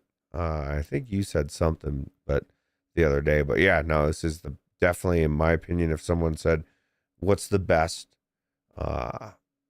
implementation of pool in VR or mixed reality, because I consider this VR, I'd say this is it. I agree. I had a lot of fun with it. Some like occasional the controllers. frustration That's right. Okay. with my controllers, but again, that's nothing on the game. That's completely on the hardware, and nothing that Ruuts had to deal with, as he had controllers that track themselves. You can completely mitigate that by playing in the arcade mode. I didn't like having to play in the arcade mode, but it did alleviate that frustration for me. And I only played it in a single player format. I got to imagine if you get people in the multiplayer on this thing, that it's just a cool experience and a fun way to hang out with your friends. Yeah, absolutely. I think it's amazing. Did you make you consider controllers? For a moment, but I mean, just for that one game, probably not worth the $300 investment. But it wouldn't be just for that one game. It'd be. This is the thing. It's like everything else. You adjust and position yourselves in ways where, in not even knowing it, to where things won't be affecting in different ways, and having that complete freedom would it's different. I don't know. Yeah, I think it's know. worth it. I know that it's that it would be a noticeable upgrade. I think 300 is a little steep for it. I don't have that much of an issue with my controls that I feel like warrants that kind of an investment to get a moderate upgrade in the occasion the very occasional instances where the tracking isn't perfect. Mm. I get Yeah, you. You I don't mean, trust Oculus. They'll probably, or Meta, they'll probably, you wouldn't be able to use them with the next Quest version anyway. well, I mean, from what I'm hearing, people that are using them with Quest 2s and Quest 3s are having the best experience anyway. That Right. That's what the Looper was support saying. for It it, wasn't a yeah, perfect experience for him with this game. So, yeah, they have other problems pairing them up with the other headsets that aren't native. So, yeah, I would certainly consider it if they go on a sale sometime in the future, and well, you can find some used ones. 175, $200. Yeah, I would consider it then maybe, but 300. I think I could find better ways to spend $300. New video card. There you go. Um, yeah, that's the only thing that's really burning, for me right now is that would really affect my day to day gaming would be a new graphics card to play these mods with. Yeah. I was But thinking, Miracle Pool's great. Single player or multiplayer. I think you can play up to 4 players in it. It is full mixed reality, so there are no VR environments. You're putting the pool table down in your room. You can play 8 ball, 9 ball, or a number of other games. It is a full featured pool simulator with pretty close to perfect physics. They really nailed it here, and for only $14.99, I think this is a must own for yeah. any fan of pool. Yeah. Even if you just kind of like pool, like I said, it's the best pool game I've ever played in VR. The thing that's cool about it too is like they've got different difficulties and stuff, but like they have you go up against AI pool players, right? Like you would anybody else, and they get their shot, you get their shot, and of course, the better the level you're gonna get, play against that level of thing. But it actually it makes you feel like you're playing against somebody, and not other games don't really can't make you feel that way, right? Like yeah, you're playing Right. pool and you can play pool, but you're playing pool by yourself, and sometimes you want to hang out with somebody. So go hang out in pool, play some pool with your virtual friend, right? Yeah, Or and you can enemy. put their avatar right in your living room. Yeah, It, it's it is one of the cool use cases for this early generation of mixed reality. yeah, I think it's games like this that it really makes a lot of sense for today. Tabletop games, games like Demio, games like Pool, that really makes a lot of sense to have these games in your room with you. yeah, yeah. Especially pool, because if the room is big enough, and like you said, you have the avatars, and everybody's walking around this pool table, you are going to feel like you're all in the same room, Yeah. and And that's you can what it's set all it up about. too. You can set it up too so that it's on the level of your real life table. If you want to lean on the table, just go to like your dining room table and set the pool table right down on top of it, and then you can lean on the pool table. Yeah, that's pretty cool. Inferno 9 says one thing I like is that you can mess around and set the balls anywhere you want to and practice shots and make trick shots. Yeah, yeah, it's like having a pool table in your house, like as close as a video game could be to that, right? Yeah, yeah. I don't recommend leaning on the fake table like that guy just did. No. Assassin 32 says, "Thanks, old Darth, for the heads up. Just grabbed Overload for $5.99." Yeah, it's a really good game. Definitely worth playing. Really cool in VR and super cool with the HOTAS. Moving on to a game that we have already covered extensively during today's episode, but we will touch on it just a moment more because Riven did come to MetaQuest this month as well, and I did not try it out on MetaQuest, but I hear it's beautiful even on the standalone hardware. Really? Yeah, Well, I do. I believe it. I did not try it either, but I don't try it. If I find something that I can play on my PC, I just it's hard for me to want to go and play it on the Quest. Agreed. Agreed. And they only sent us the one key. If they had sent us keys for the Quest version as well, I would have checked it out just for a minute to see if it looks as good as people say it does. But I mean, as far as sitting down and playing the game, I'm always going to choose to play it on the more powerful hardware. And in this case, that would be PC. Yeah. If anybody in the chat has played Riven on Quest, let us know what you think about it. But I'm treating it as if it's comparable to the PC version in the context of this discussion. If it isn't, then someone in the chat, please let us know. And with that, we move on to our final nominee, the 6th nominee for Quest. And I did have to cut out a few solid games just to narrow it down to 6.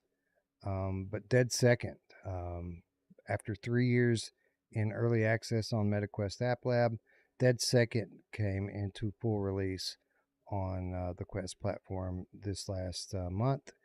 And what can I say, Ruuts? I took to this game like a fish in water, and I had a lot of fun with it, a lot more fun than I expected it to be.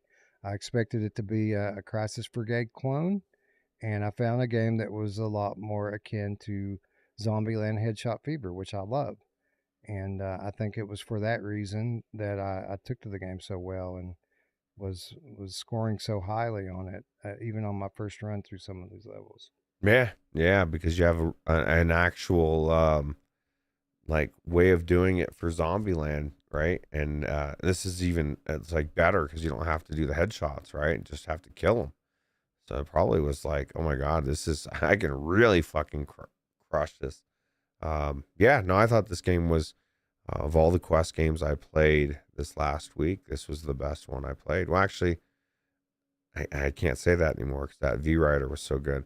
But it was definitely one of the best games I played. I had a lot of fun playing it, and to me, that's what video games is all about: it's having fun.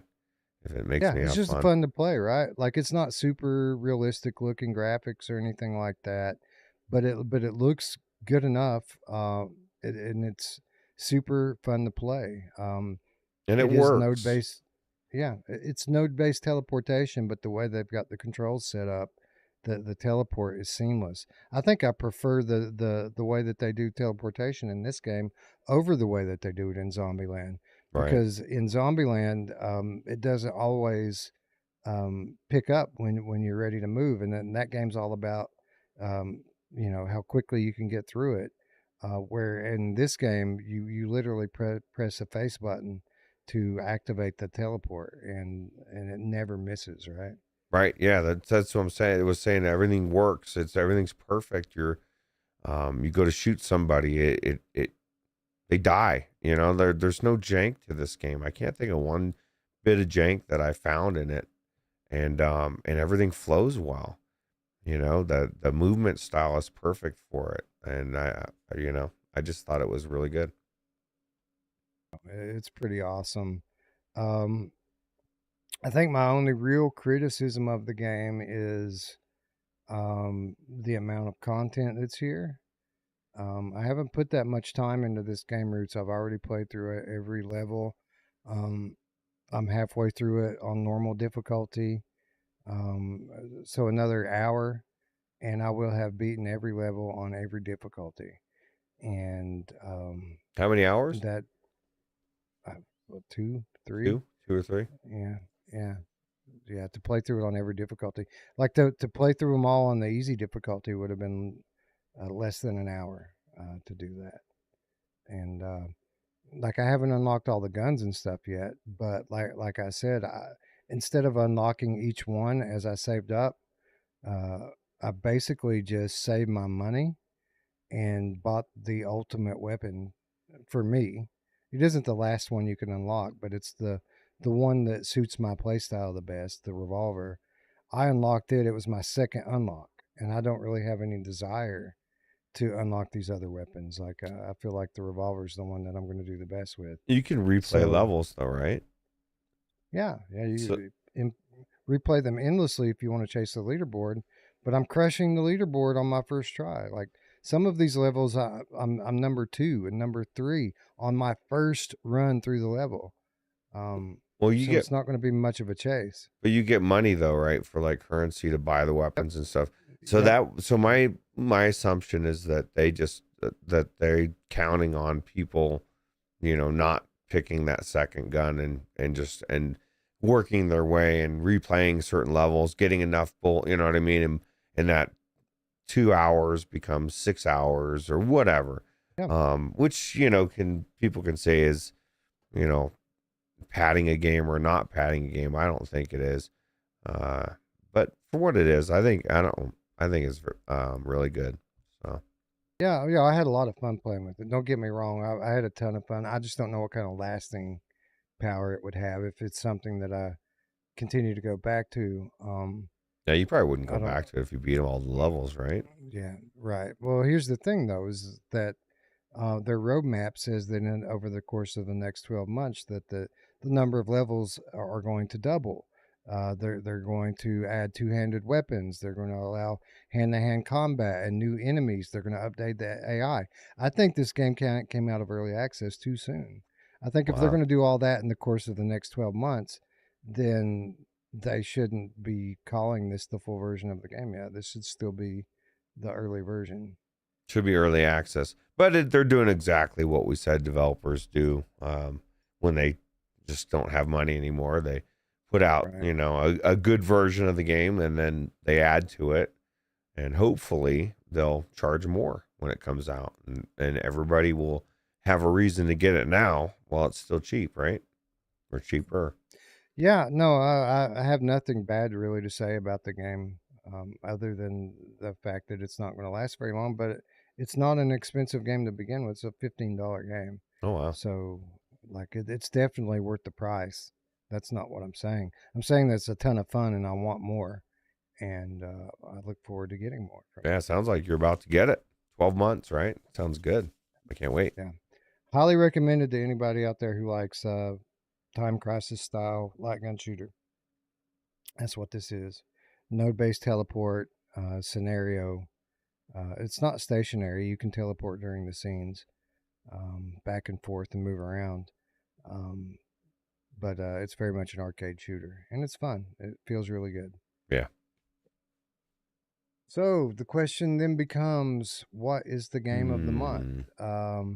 What game did I have the most fun with that I played on Quest? Uh, Dead second.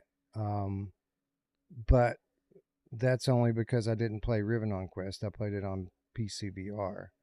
If we're talking about, which of these games are full fledged, full featured games, like serious games, there's Riven and there's VRider SBK. VRider SBK is a full fledged, legit racing sim, and Riven is a full fledged, legit, hardcore puzzle adventure. Um, so I'm split.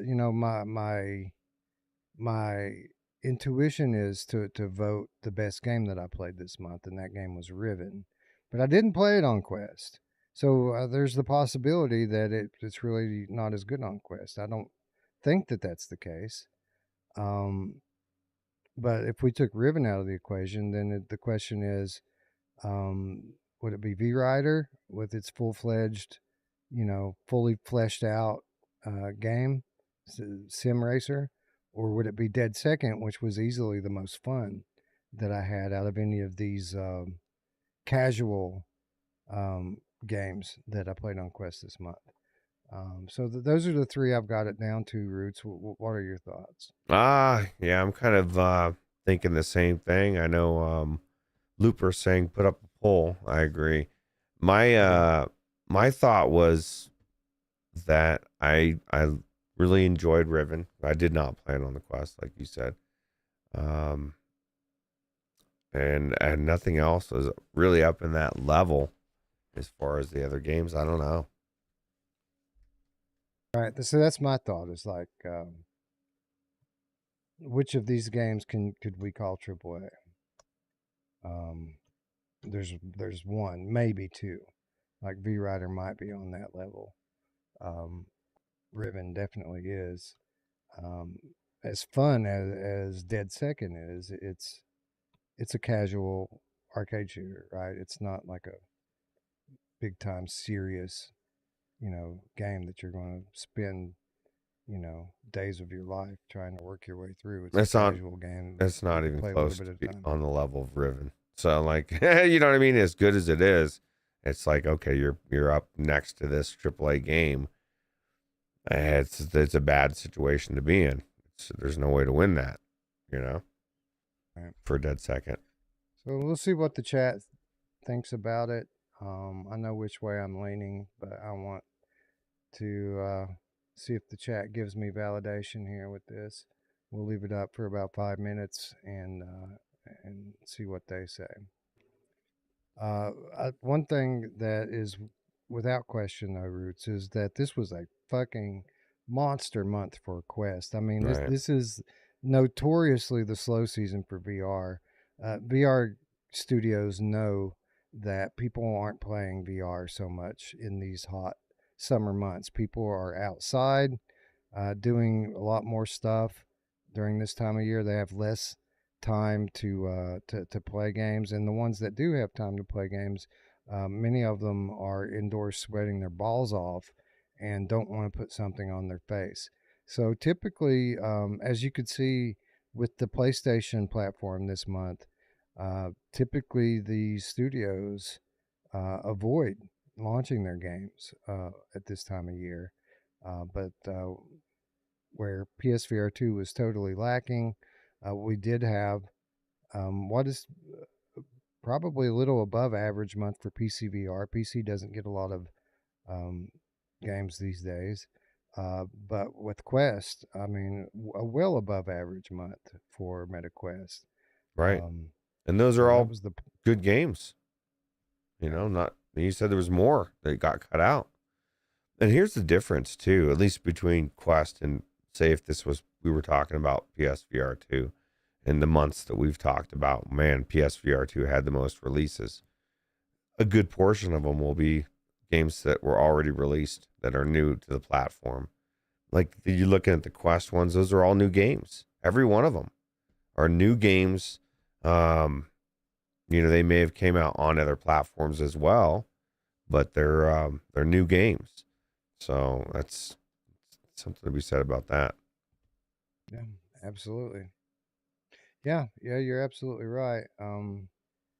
It's kind of the nature of the platform, right? Like a lot of the stuff coming to the lesser populated platforms um, are multi-platform ports and adaptations, whereas the Quest, the platform where most of the players are at, gets exclusives like Silent Slayer and VRider and Miracle Pool, right, and Dead Second. But with that said, I mean, the games that do go multi-platform are typically the games that can afford to, and those games typically have a higher budget, and that normally leads to a better game. Right. A game like Riven, for example, which Yep. is a multi-platform game. We'll give it another minute or two. It is a tight race, as I expected it would be. Just a vote or two separating it out. Chrome We'll give it Colossus. about another minute. Oh, sorry. It says You're good. I'm abstaining because I don't have a Quest, but I got my eyeballs on VRider has my eyeballs. So I was trying to find the comment. Yeah, it's a difficult question, man. Like, should VRider come to other platforms? Obviously, we would love to see it as gaming enthusiasts. We would like to see the best possible version of that game. But if you were in the shoes of someone that had to advise these people on what they should do and what they should invest their money in, could you, with a straight face, tell them it would be a good investment to take it anywhere other than Quest? No, and for this reason, I know Old Darth is saying the main consolation for PSVR 2 is it gets the best version of the games, and that's true in a lot of cases. But here's the difference: like Wes just said, there's Dead Second, Miracle Pool, VRider, Silent Slayer. I mean, those are just 4 titles that you aren't getting the best version on the PlayStation because they're not there. They're exclusives. Quest is getting a lot of exclusives. There was a day back, I remember when we were talking about there was none. We were like, man, it would be great, except for the first ones, right? But I mean, they weren't putting out exclusives, and they now are getting a lot, so, or at least timed. It's because these small developers just can't afford um, to put in the extra work to port these True. things over just to break even at best, So when we get a really good game from a small indie dev, like it's pretty much going to have to live on Quest for a while. Now, if they do exceptionally well, make a lot of money on Quest, and it isn't a ton of work to bring it over to Steam or PlayStation, then sometimes we'll see that, and that's typically what we see from the bigger studios, right? Um, like Skydance has made multiple tens of millions of dollars on The Walking Dead Saints and Sinners, so they can afford to invest in making sure it's available on every platform. Right. But like Dead Second, I'm quite sure that they don't have the funding to go anywhere else with that game, or they would. Yeah. Grave Matter says, I think Dead Second will come to PSVR 2 eventually. I hope you're right, because it is true that when these games do come to PlayStation VR 2, they typically are the best version. But, it's a small percentage of the games that actually end up doing that. All right, I guess I'm going to have to call it into the poll, Ruuts. And then the chat has actually changed and gone away from where I've thought I would be putting my vote. The chat votes for VRider SBK. Wow, I And was not seeing that coming, but I like that game. I was behind it, yeah, yeah, I mean it's really good, man. It's an impressive sim on Quest, and you that's just not something that you say every day. That's not something you ever say ever that there's an impressive sim on Quest, but there is in this case. It's a very impressive sim. Um, at the same time, Ruuts, like my conscience won't let me go against what is essentially the only AAA game and probably the only legitimate game of the year candidate on this list. I have to vote for Riven. I have to vote my conscience on this, and I got to go with Riven. What do you think? As much as I really really enjoyed and still do enjoy VRider, I have to go the same way. But I would love to give VRider a runner up because it's so good, just so that it gets talked about, and who knows what it does before the end of the year, right?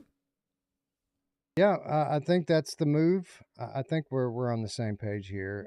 That Riven deserves to win, but the chat has basically just bought VRider SBK a nomination into the Game of the Year conversation because I don't think I would have called a runner up if it weren't for the chat convincing me to do so. There's no question that more people are talking about VRider SBK than are talking about Riven. It certainly had a warmer reception Right. with content creators. Well, So especially it definitely, after how shitty that one that everybody said, oh, the racing is good, but the game looks like shit. It doesn't need to look like shit. They just proved it with VRider. Those yep, motorcycles look amazing. Like the yep. other riders, everything. And the racing feels amazing. So Yeah, and it's like that even on Quest 2. Like I played it on Quest 2 oh wow. way back when, and it looks great on even that headset. So it isn't just that the newer headsets make it look better. It's just an exceptional, well done game, and definitely deserves a seat at the table here. So while Riven is the winner, and who knows if Mash were here, maybe it would have gone another way. I don't know. Riven is the winner. VRider SBK is definitely the runner up. And for those of you who are new to the channel, this is essentially a draw. Um, Again, the reason why we do these Game of the Month is to nominate games for Game of the Year later on during the 2024 show. But runner up gets a nomination as well. So it's essentially a draw, but we have two winners essentially. Riven won the vote from the hosts. VRider SBK won the vote from the chat. And for what it's worth, dead second got quite a few votes as well. It wasn't far behind Riven. So Well, they didn't give us a helmet though. So they definitely did not. That is a badass helmet. I agree with you. I haven't even seen Mash's matte colored, or whatever. I think the black glossy looks fucking badass. Yep. Makes you want to go get a motorcycle. It does. I want to go out and get one right now. When I get money, when my crypto actually takes off, I will get a motorcycle and I'll look at it. I'm not stupid enough to drive a motorcycle in 2024. People aren't paying attention. I feel nervous in my box of metal with a seatbelt on. Yeah, somebody's just going to come up and take your fucking bike from you. That's what that too. Like, you want to keep your brains inside your skull? Time to get off the bike. I was like, yeah, Yes, you're right. I was going to crash anyway. Anyway, a surprisingly solid month overall, I got to feel like, for VR. Yeah. Largely thanks to Quest, but some solid stuff on every platform this month. And yeah, we got to the bottom of another month, and we did it. Moved forward into we did do it, and we moved forward into July. Off to a slow start in July, but things are about to shake loose, and we're about to get some cool new releases for VR in the second half of the month. So everyone stay tuned for that. Lots of VR news happening over the course of the next week or two, so everybody stay tuned. Make sure that you tune in tomorrow to the XR Update podcast, where myself, Eric, Skiva, Jasmine, Elliott are going to be there to kind of set everybody up for the future of the channel. We may even get to some behind the scenes stuff with Impact Reality and Flat to VR Studios, so you might not want to miss it. Keep an eye on the Discord for the link if you didn't catch it earlier when I put it in the chat. Emily Baxter, the cartoony witch game kitten. I have 2 Quest 2s, 1 Quest 3, and PSVR 2. I'm retired and don't have many bills, so I'm able to buy a lot. I just need a PC and a y'all too. Yeah, I need a y'all too. I need it like too. 5 games. There'd be like 5 games that I play in it. But I would probably just play those games all the time. Yeah, especially No Limit 2, Roller Coaster Sim. Hell yeah, I'd be down for that. That's quite a collection. I've got 3 Quest 2s. Yeah, I have 3 Quest 2s, 1 Quest 3, PSVR 2, and 2 PSVR 1s, and an HP Reverb G2. I don't even. I wasn't even counting my PSVR 1. It's so pretty much dead to me. I was like, I know it's down there. I might try. You say it's dead to you, Ruuts, but in a few months we're gonna pull it out and play Farpoint together. That's and you're true. gonna be like, holy shit! Remember how good PSVR used to be? That's true. That's true. I thought you were gonna say Astrobot when the new one comes out. We'll do that too. But we'll do that too. Yeah. Yeah, I can't wait. Do you think the flat version is gonna be cool? I think. I don't know. Wes is like, I'll never find out. Oh, I do still have my Rift S. That's right, Looper. I didn't count it because I don't ever use it anymore because it typically fucks up when I try. But I do have a Rift S as well. That's a good I do call. too. I do too. It's over there. I thought about trying it the other day just to see if it would work again. It probably would. It's like it just that's how meta shit works. Sometimes it does, sometimes it doesn't. So Gray Matter wants to know if I'm going to do Here They Lie again this year. I'm on the fence with it, man. I want to play it again, but I don't want to keep streaming it if I can't top the previous year, and I just don't know how I could possibly top last year. I have some ideas that I might attempt, but it's If going to you- be hard, man. If you don't do that, if you can't think of something that will top it, what you could do is you could do an intimate stream with just the people that want to watch. You could play through it on Discord, stream it, or that would be a way where they could actually you could stream it and they could be talking to you, Yeah, asking questions. or I could do a repost of last year's and chat with people while we That's watch the true. game together. Yeah, that's true. Anyways, yeah, probably, but I don't know. I've got some ideas of some things that I could possibly do to augment a gameplay and make it special this year, but I think it's pretty safe to say that that's probably not going to be a yearly thing forever, because I just don't want to. I don't want to bury the best version. You know what I mean, with the new Right. version. Get Carmack to be on there with you, and then that would top it. Chrome Colossus says, Ruuts, will you dome the VR one again if I publish something cool in Dreams? I would absolutely. I would go in there for a cool game for your something like that. I'm not opposed to it. I just it's not even that hard to hook up. I just don't have a reason to, really. So I don't get that philosophical with all games. Just that one, because I just see a lot in it that other people don't see, and I always wondered if it was just me seeing things that weren't there. Until last year, when I had the team verify. come on and verify that. I mean, they didn't verify every theory I had, but they definitely verified that I'm barking up the right tree with it. It's crazy. Anyway, this the shit show's been going on long enough, Ruuts. I want to thank everybody in the chat who showed up late to hang out with us tonight and help us figure out the game of the month. Be sure to subscribe if you haven't already. Ring that bell so that you can be notified when we go back on the air this Saturday. I have no idea what we're going to play at this point, but I imagine we'll figure that out by the morning time. If you want to do a little something extra to support us, like our friends here, you can join us on Patreon. Support us there. $3 a month is all we ask. You get exclusive content. You get our weekly show notes. You get insider updates. You get to help us vote for Game of the Year. You get an equal spot at the table to all of us hosts just from being our patron.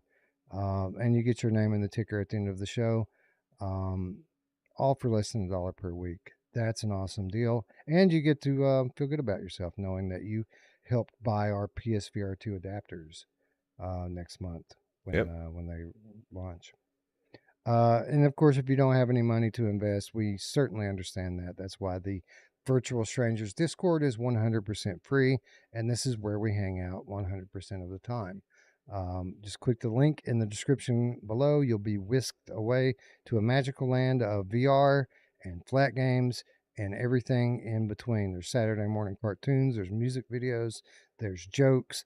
Most importantly, there's a community of really cool people that are willing to help when you need help or just talk to you when you need someone to talk to. We're there all day, all night. Just join the family and we will greet you at the door. I don't know why, but I thought you were going to say, most importantly, there's police chases. I was like, yeah, they're there. Police chases. They are definitely there. There's been a lot of them lately, too. Yeah, there's nothing better than watching collectively with everybody's watching the same police chase, and it's a shit show. It gets crazy sometimes. It does.